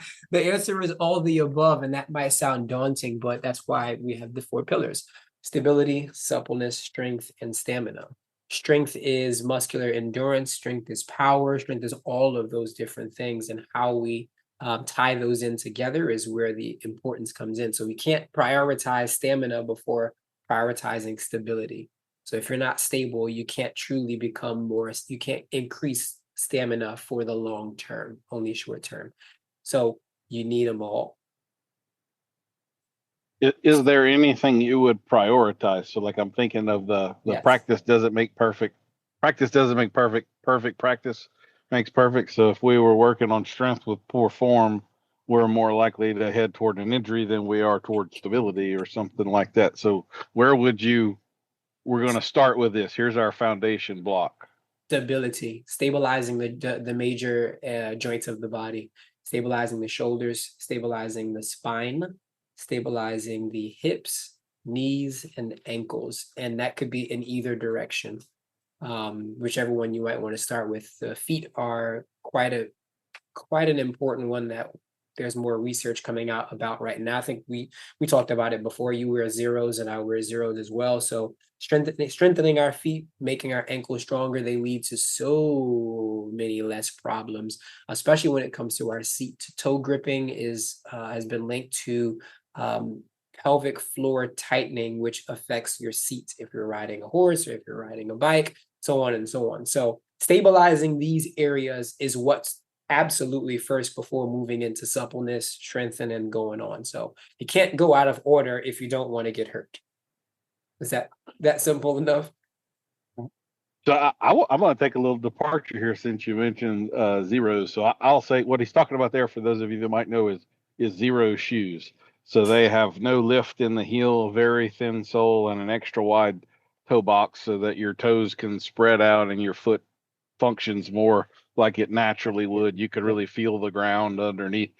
They're not comfortable. I'll say that. Like I just did a bunch of hiking in Colorado with them, and while you can feel the rocks under your feet, you also can get bruised through them and so forth. So we're very used to walking in the cushioned shoes, and these are not that. But I have had and still do have a tremendous amount of foot pain.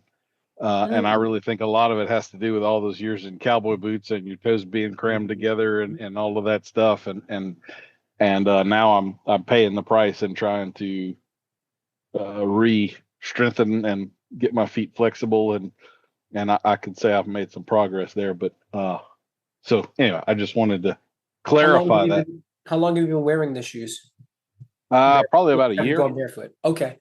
Yeah, and I have, so I'll say for several years, like as soon as I'm done riding, my boots come off. I wear Crocs all the time, and I'm not sure that might not have been part of the problem as well. I was trying to be more comfortable, and I don't know if Crocs were part of the damage to my feet Mm, or what. But now I'm trying the zero shoes, and it's sort of like the more we hurt in practice, the less we hurt in the field, you know. So yeah, yep. use your It pain.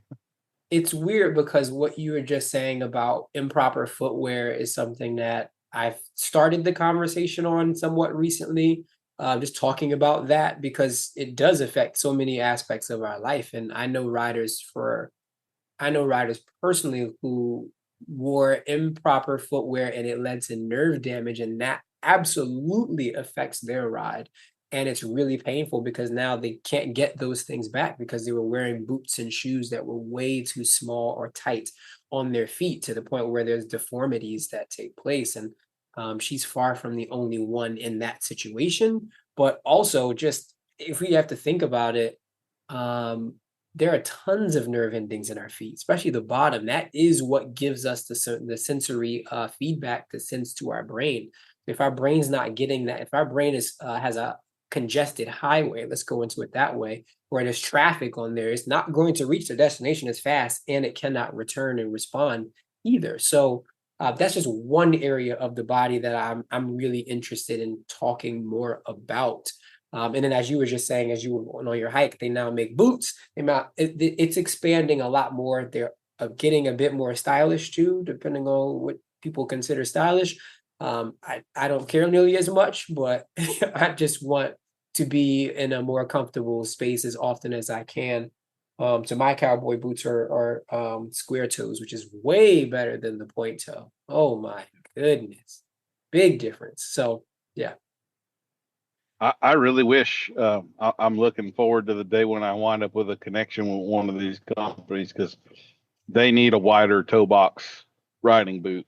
That would make a huge difference for a lot of people. And then we need stirrups that are a little bit wider to accommodate that, where you still can get your foot in and out. That we don't have a safety concern there. But I think that would be a huge uh, thing. I made one of my mock sponsors was for a buddy of mine, and it was an OnlyFans feet pics kind of a thing. But I don't think any equestrian's feet would be something you'd class as sexy. We all kind of have deformed, gnarly, nasty kind of Mm, just from the mm, damn boots and all the yeah, damage that it does to us. yeah, And it's about time the people that made the boots gave some room for our freaking feet, right? I mean, come on, absolutely. man. Yeah. Let's get roomy. Yeah. Yeah. Anyway, okay. Soapbox there. All right. I'm, So the I'm with you. other part of her question, is there any type of exercise that we should not be doing?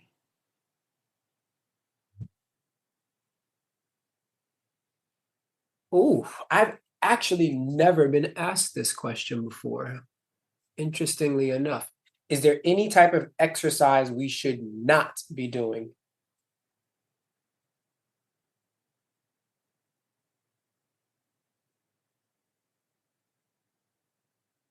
I would say if you're only training for like adventure races or something like that, I mean, that doesn't have any correlate. Well, it's always a correlation somewhere if we go into the weeds, but it doesn't have a major correlation with what we need or do in the saddle. That could be things like training for a CrossFit game. It could be like training for the high rocks. It could be training for any type of mud runs. If you're doing them for fun, that's a completely different story. But if that's what you're using as your training plan and you ride horses, I don't see the correlation between the two. And I'm not calling out brands and names here. It's just for the demographic I serve. I have friends who love it and do it, and we have no problem. There's also depends on where you are in your journey. So um, that would be my answer. Yeah. And then here she asks, why don't riders consider themselves athletes? The lack of human fitness and body care wouldn't be accepted in other sports. Say the Um, last part again. the lack of human fitness and body care wouldn't be accepted in other sports. I think we would have to go back to asking the general public if they consider the disciplines that we choose as our top 5 sports. I know there's a lot of ignorance between that, but I think that's a question that we inside the industry know, but to the outside world, what aspects are proven of that? The lack of body awareness, fitness, and care are pillars of sports, especially the higher up you get with money being made. We have $1 million pots. What in Aachen just last week, it was $1 million prize. That's huge. There's tons of sports who don't have that yet, and still are prioritizing certain aspects of it. So there's a culture. Why? I think the question was, why don't or do riders consider themselves athletes? What was the question? Why don't? Why don't? The simple and the beginning and end of the day, the answer is there is no culture around it. Culture is what drives change. I would take a little bit of a different take on that. I'm here. So, like, for instance, I can think of quite a few trainers and rodeo people and people at a higher level. And if you go to like their page, it says blankety blank athlete. Absolutely. Yep. Yeah. I view myself as an athlete. I have a lot more physicality and stuff than people. I'm a sleeper. You would not look at me and realize it, but if we're in a foot race, I'm gonna beat your ass. Like, I'm fast. I'm a lot more athletic than you think I am. I'm just out of shape. I'm like the boxer who doesn't have a fight coming up, so he's eating ice cream and chilling on the beach. But if I had a fight coming up, then I'd have a goal and a reason, you know. Yep. So anyway, I guess that would be my bigger thing is right now the shape I'm in is good enough.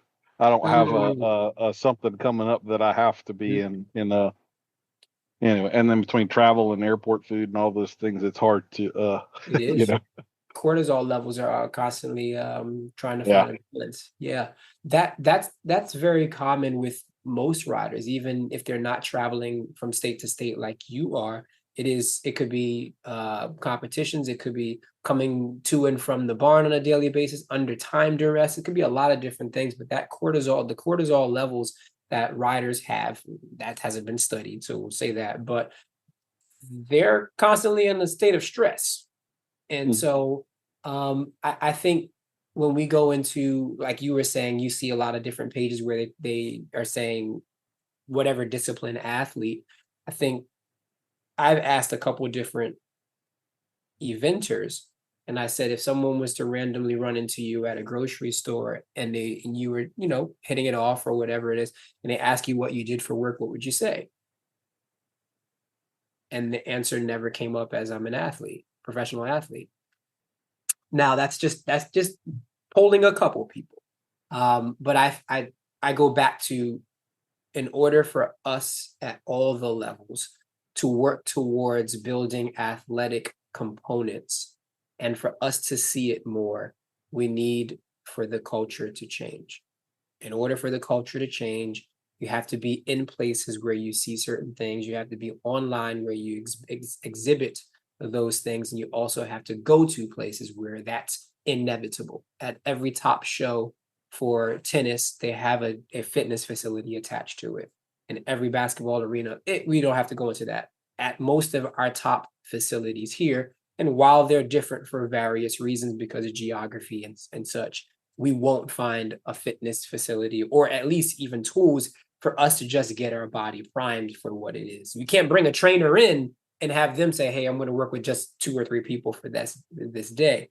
Now, those are a part of the reasons why I'm here to say, hey, here are some of the ways we do that, starting with the warm-up. Most people haven't done one, young or old, and there's a disconnect that's still the same right now that I would like to change and say, once 2 or 3 of your barn friends and mates are doing it and warming up before, you're going to go, well, wonder what that weird thing is. And then you're like, I feel better every time, and I want to give that a try. And then it just continues to snowball from there. So for me, I think the answer of why people don't consider themselves athletes is because the culture has not lent to that just yet.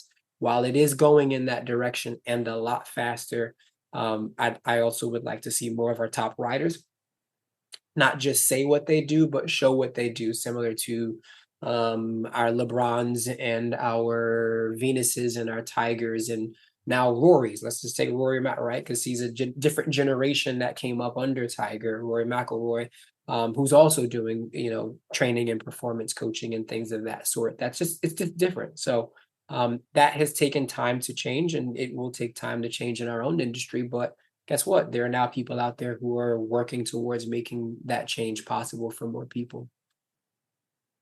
I like it. I like that a lot. Yeah.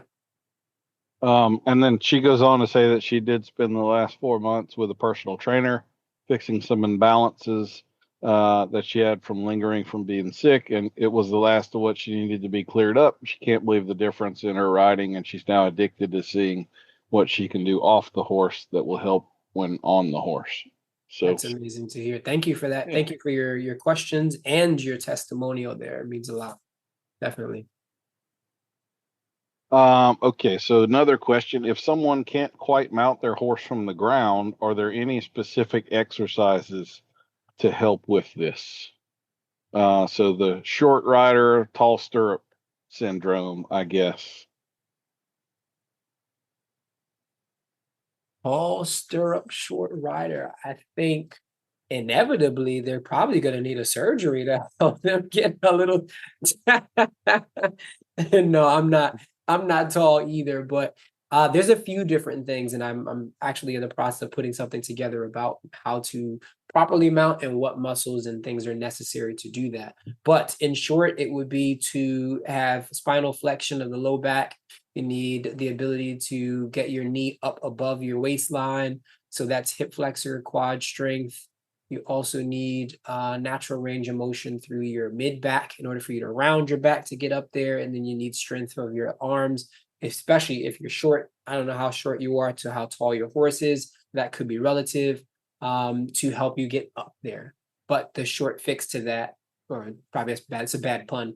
The small fix to that would be using just a extra step to help you get to the stirrups a bit easier. But if that could be a strength and mobility issue for sure.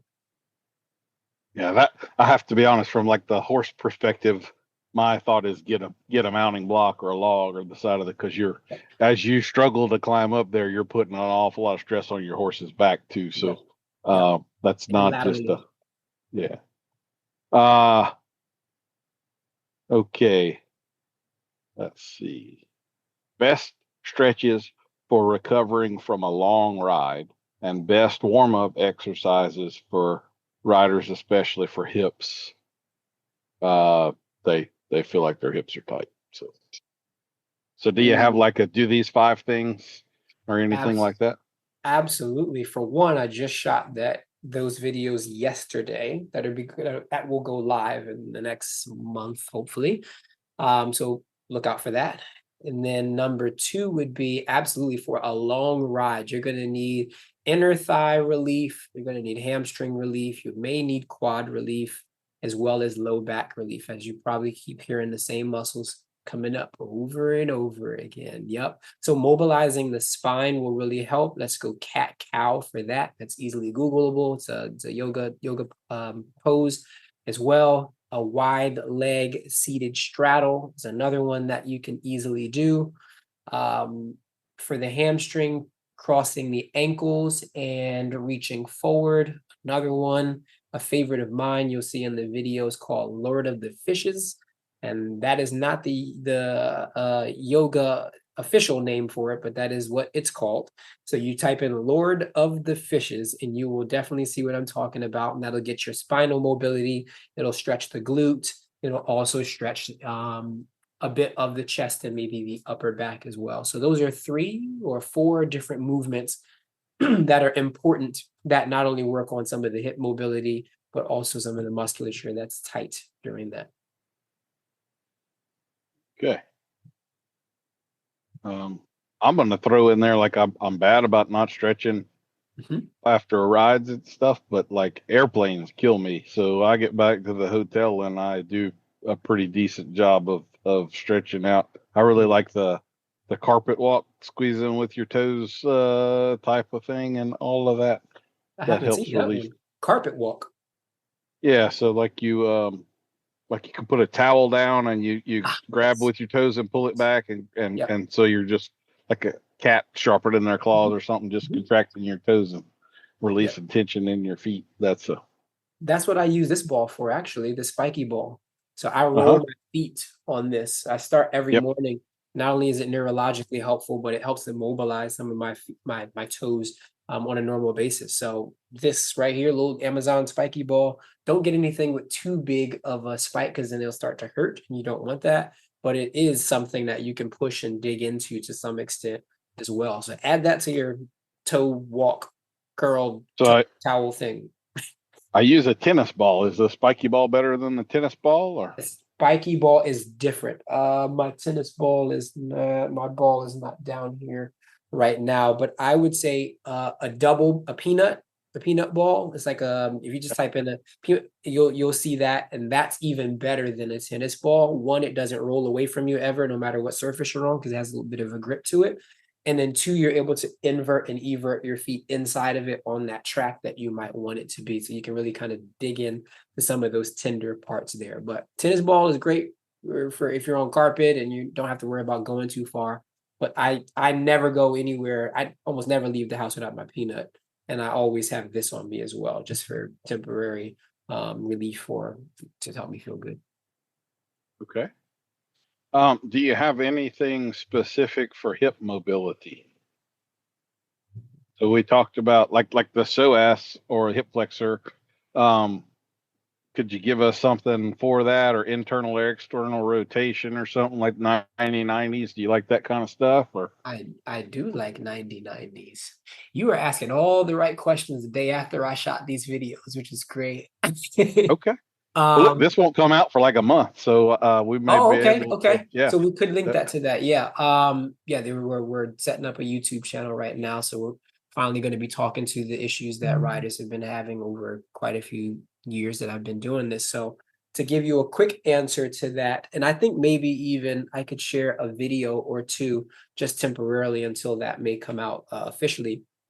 But I would say going on to all fours in quadruped position, stepping your right foot to the outside of your right hand, placing it flat on the floor, and then leaning or reaching forward in that position so that your hips shift forward. You should feel something, one in the quads, two in the hip flexors, and three, depending on how tight you may be, in the hamstrings. All three of those muscles that I just mentioned attach into the pelvic structure, whether deep underneath or high up top with the psoas and hip flexor. So that's one that I would give.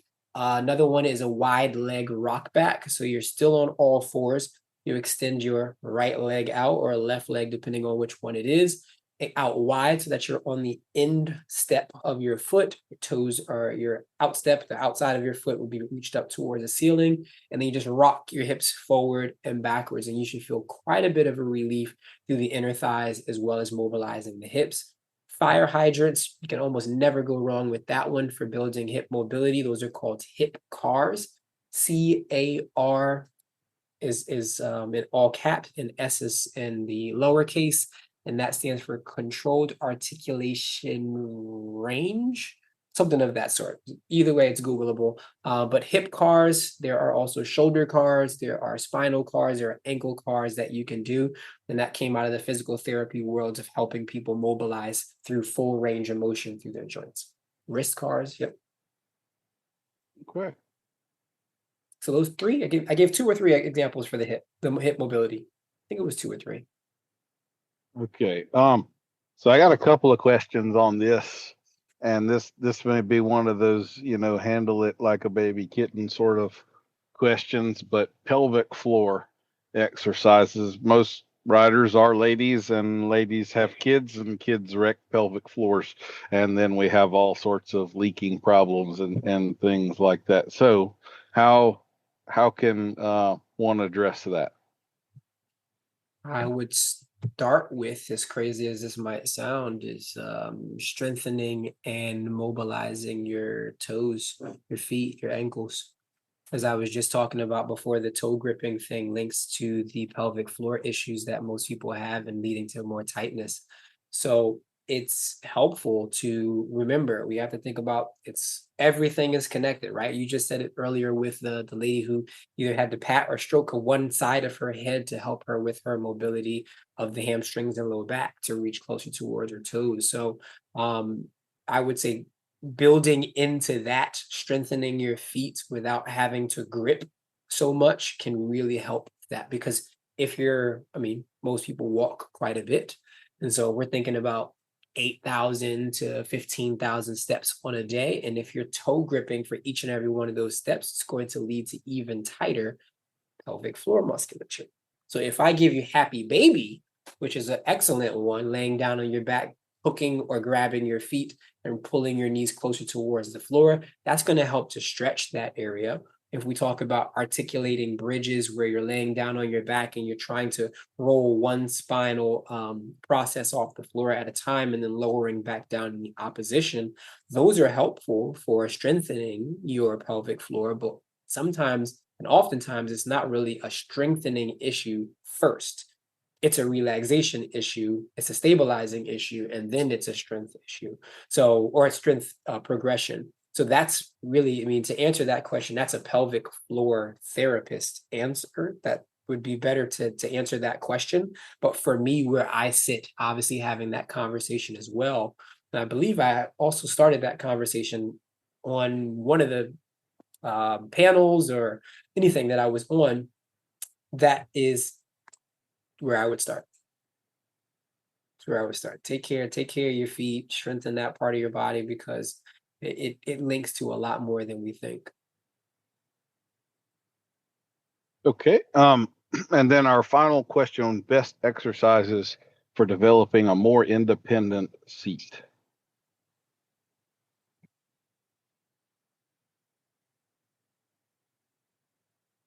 Best exercises for developing a more independent seat.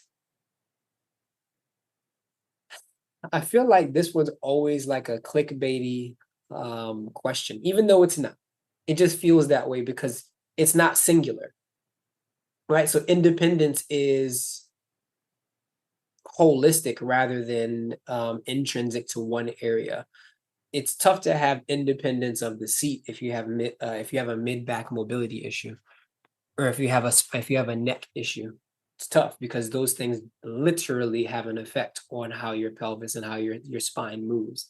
And then that's going to have an effect on what takes place at the knee and the ankle.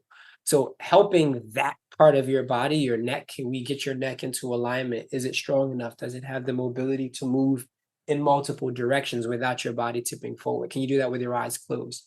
Can you reach your arm in I like to call this movement or exercise, the thread the needle?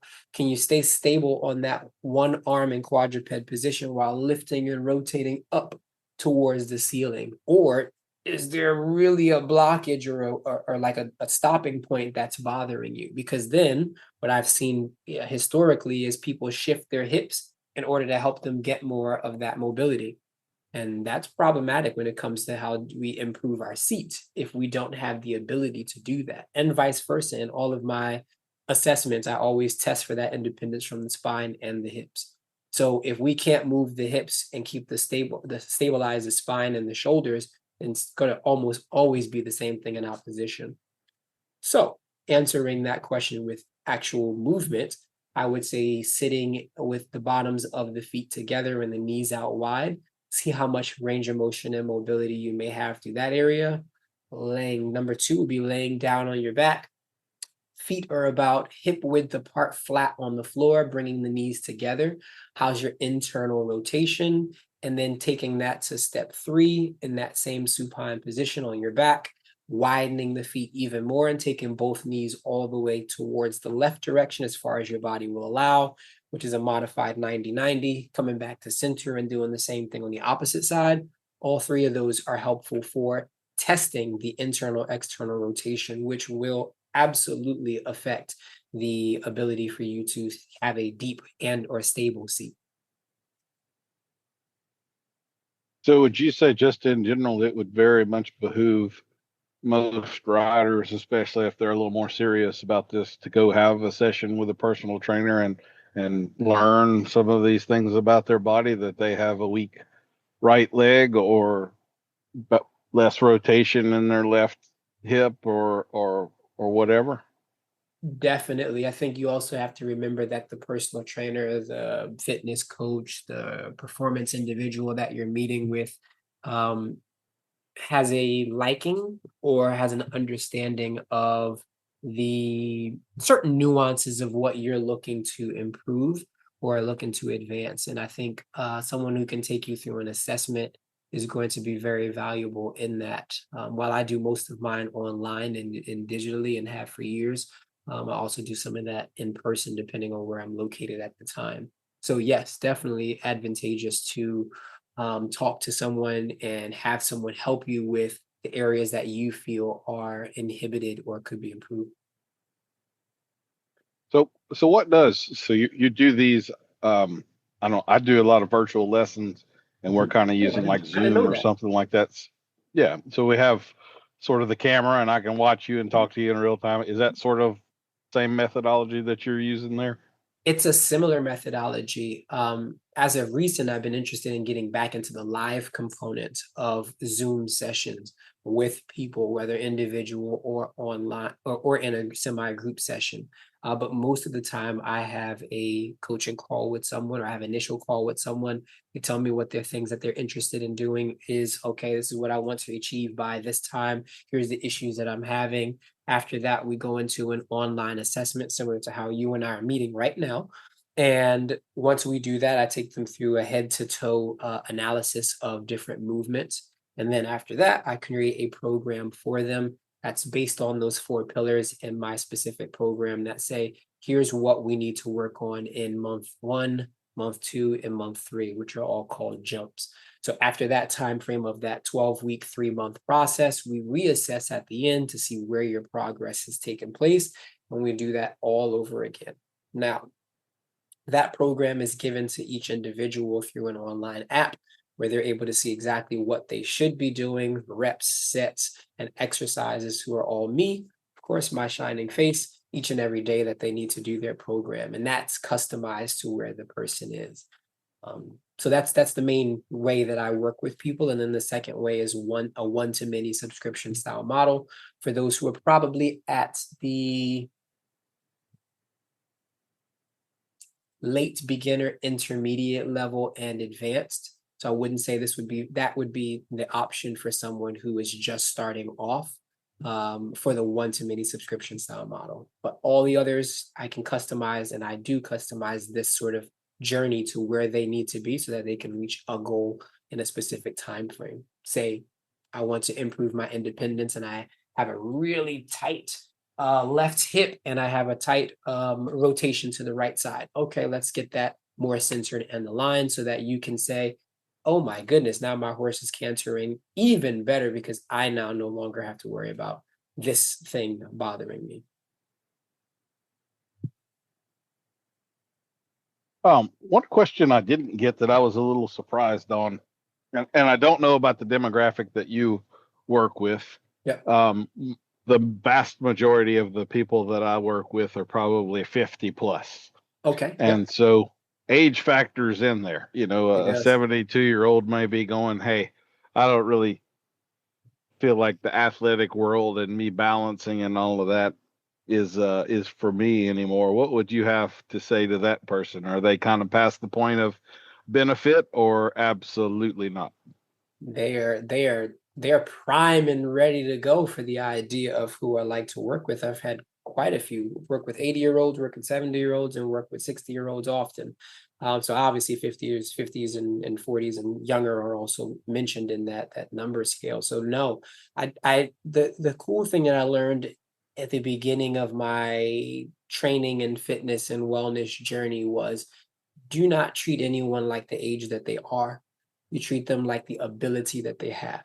Because if we just say, oh, you're 70, oh, you're 80, you can't do this, or you shouldn't be able to do that, we're now limiting someone's ability to grow, and also where someone might come to you at, or that journey that they're at. So for me, no, I absolutely love working with older demographics because they're able to see that change a bit differently because their vantage point, their view on life is different than someone who's in their 40s raising kids and running around after different situations. So I say that to say my pillars work with every single demographic that I work with, because it's not about me, it's about you. So I don't create programs for people who are young because I am young. I work with people, and the goal is for you to get where you want to be. And that's my main focus and drive. So as long as you know that these are the imbalances, these are the areas of improvement, there are then movements that you can do based on where you are. So kind of in that same vein, I now have a new question. I've incorporated it in the last few years with a lot of the people that I work for. And that is, do we have any plastic parts I need to know about? Do we have a titanium knee or a brand new hip, or, Yeah. is there something like that going on that I just need to be aware of, or what? So what about those? Because I know that stuff is pretty good, but from my understanding, like a new knee does not articulate in the same range of motion. It's not exactly like a biological knee. It does have a little bit more of a limitation to it in certain ways that a normal leg can move. So how do you incorporate that into things? Oh, I'm used to injuries in this sport, in this culture, in this world. They're at every turn you can possibly find, from collarbones to shoulders to hips. Clients with 2 hip replacements, clients who are going through one right now. Lots of ankle things. Oh man, lots of ankle things. And I've obviously quite a few knees as well. So for me, it goes back into what I just answered before, which is it depends on what you're able to do, and we'll take you with what you're at right now and just continue to progress you after that time frame. And with that being said, the most important thing is I care about people. We have to remember that in fitness, as today's world continues to advance, if I can call it that, people are doing a lot of things that don't meet people where they are. It's like it fits into this box. You fit into that box? No. If not, then you're all the way on this other thing, on the other spectrum of it. And for me, it's like, where else can someone go to get and meet someone who actually says, I want you to make the journey and the goal of what you want rather than what I want? Because it really isn't about me. It's about you and the horse, or the horses that you serve and you work with. And as long as you can continue to do that, we're in the right direction. I guess a little bit in that vein, where think of how to ask this. How much pain or discomfort should a person expect when doing this sort of stuff? So like, I know, for instance, if I'm going to bend over to touch my toes and stretch my hamstrings, that's like, I'd rather fight a bear. There's a certain feeling, maybe nerve pain or something that comes along with it. I hate that stretch.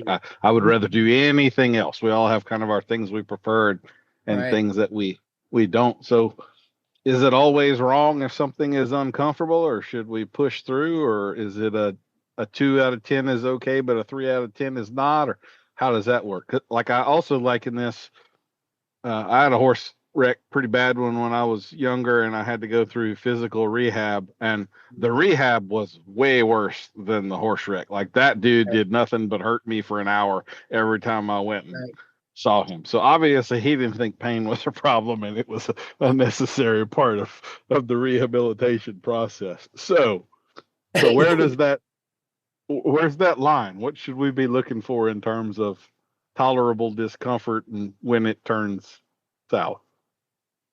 I would like to answer that question with, I always use a scale. The scale is from 1 to 10, and we have to understand what 1 to 10 means for you, right? So let's say we have your training program, and it's time for me to start to kick things into a different direction, right? And so everything's going fine in the first jump. All right, we're doing good. Now this one's going to intensify a bit more. Within that response of that intensified workout or training day, You then say, okay, what's my soreness a day later? What's my soreness 2 days later? Is it 5? Is it 3? Is it 8? 8, no bueno. If we're at 5 to 6, I would say 7 is where I start to ask more questions in terms of discomfort and things like that. But those are areas, those are the number range where you are still able to function. When we get to 8, 9, 10, 10 is like we're getting close to the hospital. 9 is this is really uncomfortable and affects almost everything that I'm doing. And 8 is depending on when I move, I feel a little something. But 7 and under is like, no, I feel like I did something, but I'm not really in discomfort. I want that same scale to take place with any aspect of where that person is. Now, when it comes to physical therapy, I'm not a physical therapist, but pain is involved typically in the rehab process. How much, and if your physical therapist is into that type of thing, is a different story. They're not all built and made the same. So it's unfortunate your journey ended up with a whole lot of pain that was excruciating and it just didn't feel good, like you wanted to return to it. And I've heard that story many a day.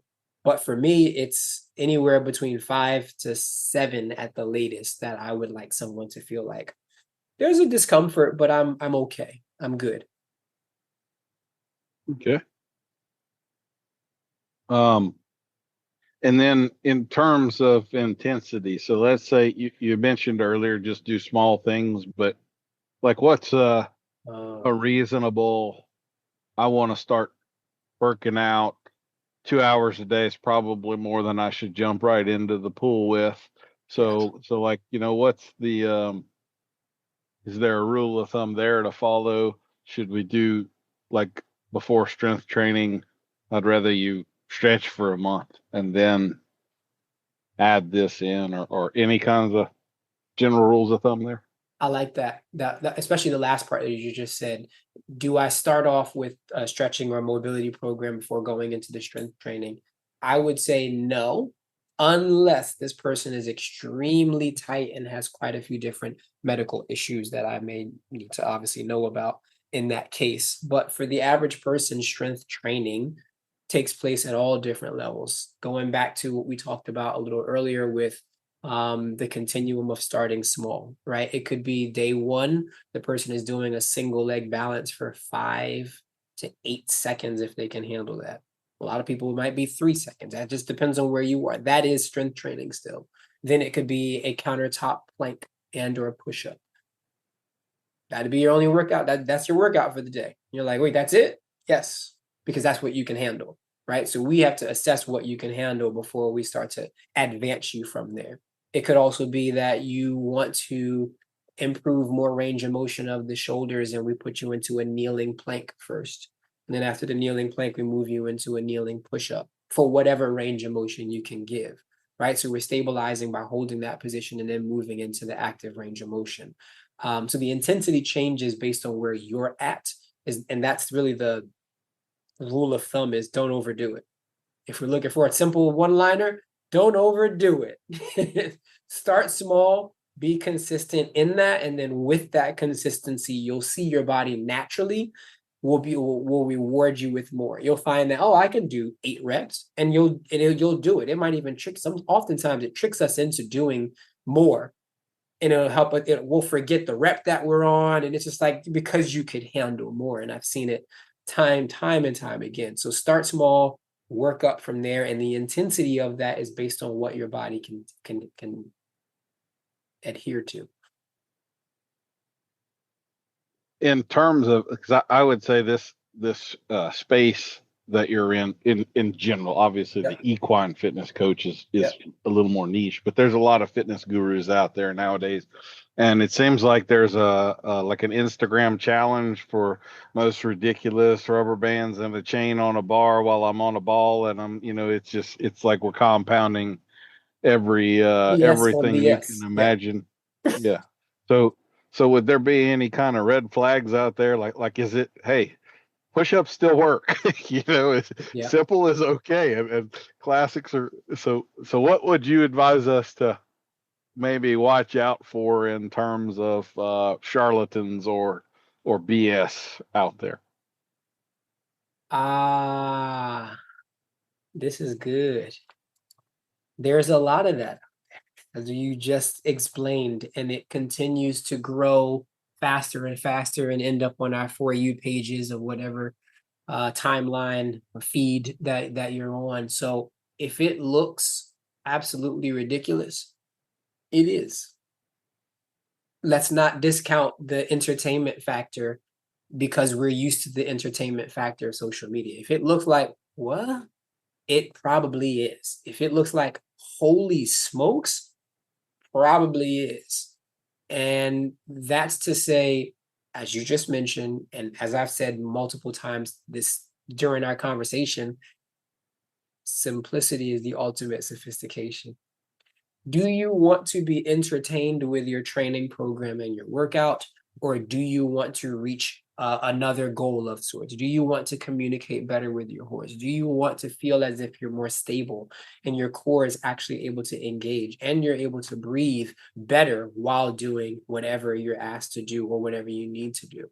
Can you stick a spook, or can you stand or stay stable up there while unexpected things happen? Those are levels of goals that people feel like that's what I want to get to. Doing the entertaining workouts and following along to things like that is not how you get there. Listen to people who actually seem like they may know what they're talking about. And I don't mean that in terms of how we blend equestrian fitness and movement with what we need to do. So oftentimes we need to have something that is as basic as it gets, and then we need to have that customized to what we need. Nowadays, we're seeing the opposite of that. People are doing a whole lot more crazy, fascinating, and saying things that are keywords to get people's brain to fire and say, oh yeah, that sounds like the right thing. And it's more like, no, is this person's background actually say they study humans, they study movement, they study the process of how things really work out of the saddle.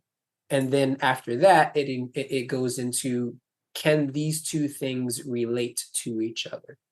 For example, I won't have someone do a weighted overhead squat. I haven't met a client yet that I know that can handle it. Just having someone do a deep squat alone is challenging for most. In the industry I serve, in the equestrian space, most people lack ankle mobility due to the heels that we wear on our cowboy boots or our English boots. So that minimized angle, when you ask someone to do that and then you put weights in their hand, which I've seen others do, it's possible, but is it in the, as we learned in school years ago in exercise science, green light, yellow light, red light? Is it yellow to red, or is it green to yellow? And we want to always be in the green to yellow frame of things. We don't want to run any red lights when it could possibly be yellow, right? So it goes right back into that aspect of what can we truly do to help the client or to help the rider do this for longer. I'm not into, and I'm not willing to possibly put someone at risk for the sake of we were able to get to the goal by that time. If it takes a little longer, it's just going to have to take a little longer because we're not ready yet. And the last question I've got for you is kind of on the difference, or I would almost say a dichotomy here between the aesthetic side of fitness and working out versus the functional side.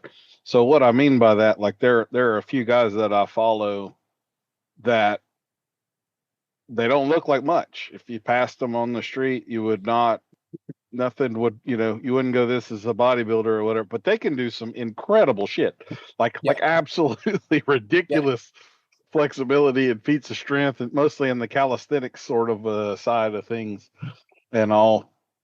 And then I've seen other people that, kind of look a certain way, you would have an expectation, and then they can't, they're not as strong as, or whatever, as you might have expected. So I assume you're focusing more on functionality, but what would you say is kind of the difference there necessarily? Or does it need to be different? I mean, I guess you could have both, but Between the look and the function yeah. of the average rider or of the fitness professional? Of the rider, yeah. Yeah. Oh, now I see what you're saying. Honestly,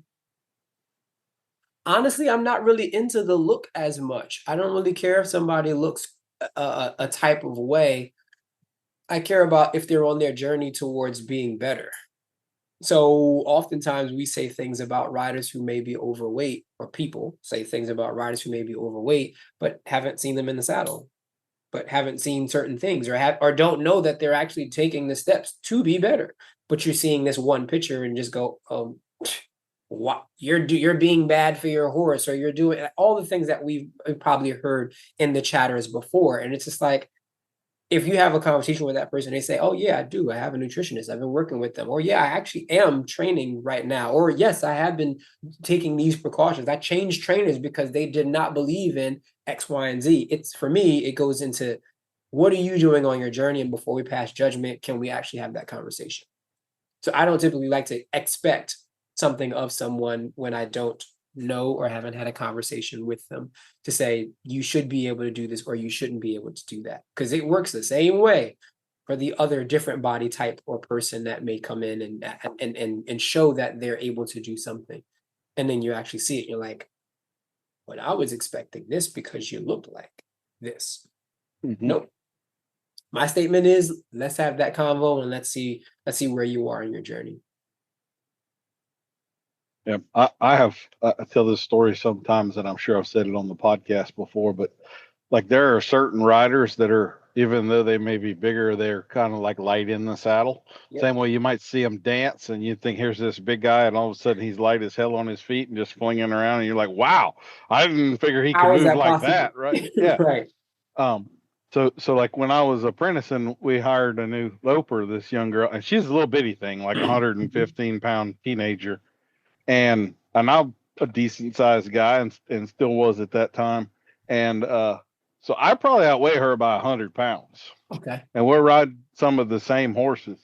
Within a week, every horse she was riding was sore because of the way she was riding them and kind of bouncing on their back and so forth. And she was not, as she was a barrel racer and thought she was really, really good and hot stuff, but she was pretty rough on them in reality. And so I kind of use that always as the, it isn't just about pounds on the horse's back. Sometimes it's about the pounding on the horse's back. Absolutely. Absolutely.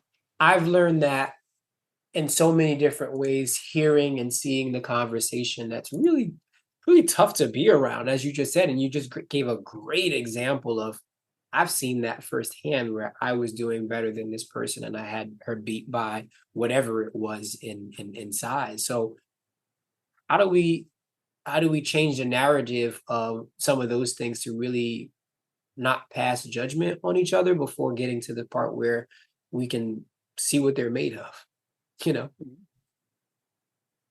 And you would think if the actual weight in the saddle was that big of a deal, then like when we would go to, say, the eventing world, the women would dominate because, there's like Tick Menard, our friend. I mean, Tick's 6'2".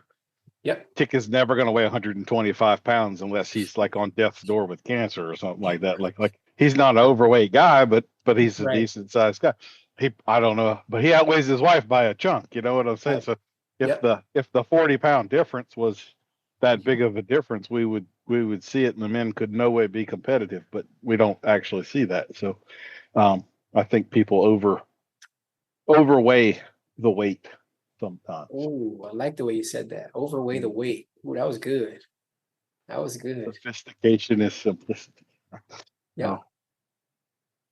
Well, Ifa, is there anything I have not asked you that you would like to jump into and talk about? We haven't talked about your offerings. Let me absolutely get to that. We kind of touched on it, but so you have the website ifafit.com, which we'll of course have a link to in the website. And you've already talked about you do some consulting. You've also got the Equine Fitness Academy. So why don't you tell us a little bit about that? Is that the 3-month program you were just discussing, or? It is, yeah. So that's equestrian, Fitness Academy. Play on the E, and the EFA, Equestrian Fitness Academy. That's how you pronounce my name. So it's a nice little alliteration there that I have. So yes, that is the main way that I work with clients. I obviously do speaking gigs. I do clinics and workshops. What else do I do? There's quite a few different things, but yes, that is my meat and potatoes, if we can call it that. Meeting and working with clients in whatever corners of the world that they may be in, or the country. And the benefit to me as well to them is I get to do what I love every single day. And I, couldn't ask more for that in a space where there are a lot of people who are disconnected from things that they love, and they're just doing things that they have to do. And they started with a reason, and then they transformed it to something else. But for me, I'm thankful that I get to have that chance, and I'm never letting this one go. Never letting this one go. For the riders, they come in and they say, here's what I'd like to work on. Here's how I want to be better for my partner, for myself, for my journey. I want to have another 30, 40, 20, 10, 5, sometimes, depending on the age that they come in at, 5 years in the saddle. Can you help me do that? The answer is absolutely. And I've already done that, strategically and historically as well. So meeting with people in those cases, I always say, let's just have the conversation, as you just heard me say a minute ago. Then we can assess and say, is this the right time frame? Are you in the right mindset? And here's what that's going to do for your journey. And then I know you've got an Instagram presence already. I follow you and have been for a while on Instagram. But you said y'all are starting up a YouTube channel, so that's what you've been shooting videos for? That's correct. Yeah, YouTube channel called Stable Form will be coming out very soon. We're in the editing process now of some of those videos, and more of that info will come out. And hopefully the next month, we're hoping that we can get that. We did a 2 full day shoot. So, I mean, there was a lot of content, context, and conversations that all took place. So this won't just be a follow along workout YouTube channel. We'll have a bit of that, but we also want to have a place where it's fun, it's functional, and it's also an information that people are going to be getting, that they can say, wow, I never thought about it that way. Or I'm so thankful that now we have something inside of the industry that we can go to and feel like this is a trusted source of information for what I'm looking for. So after filming that for 2 days, on a scale of 1 to 10, how sore are you right now? I'm at a 7. My left hip is feeling it, and my inner thighs are feeling it. My back is all right. My neck is a little bit sore. But yeah, I'm definitely feeling it for sure. So the YouTube channel, is that under the Ifa Fit brand, or is this a collaboration with others, or some other type of a thing, or what? It's a collaboration. It all will tie back into Equestrian Fitness Academy. It's all going to be health and wellness related for riders, from conversations to content. It's all under that same umbrella, definitely. Yeah, but it's not called Equestrian Fitness Academy. It's not called EFA. It's a joint venture with my videographer Jared. So yeah, well, we'll have a link for that as well, so y'all can follow along and find Ifa on all of his different platforms and everything. Subscribe and share and all of those different things we have to say now, and on that platform. My Instagram is at ifa.fit, so IFA.FIT, and I think that's all the things. Yeah. I don't think you have a Facebook presence. I have a Facebook page that's called Equestrian Fitness Academy, but you can find me and on my business page at Ifa Simmonds. So IFA, first name, last name Simmonds, SIMMONDS. It's me with a horse. You can't miss it. That's me. All right. Well, man, it has been good catching up with you, getting to chat with you again and everything.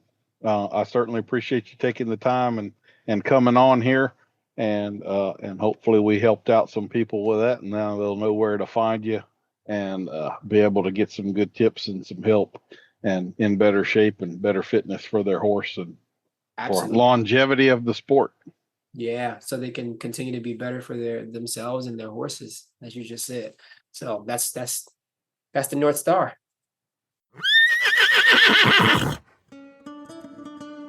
We'll see you next week for another episode of Adult Onset Horsemanship. I've been your host, Daniel Dolphin.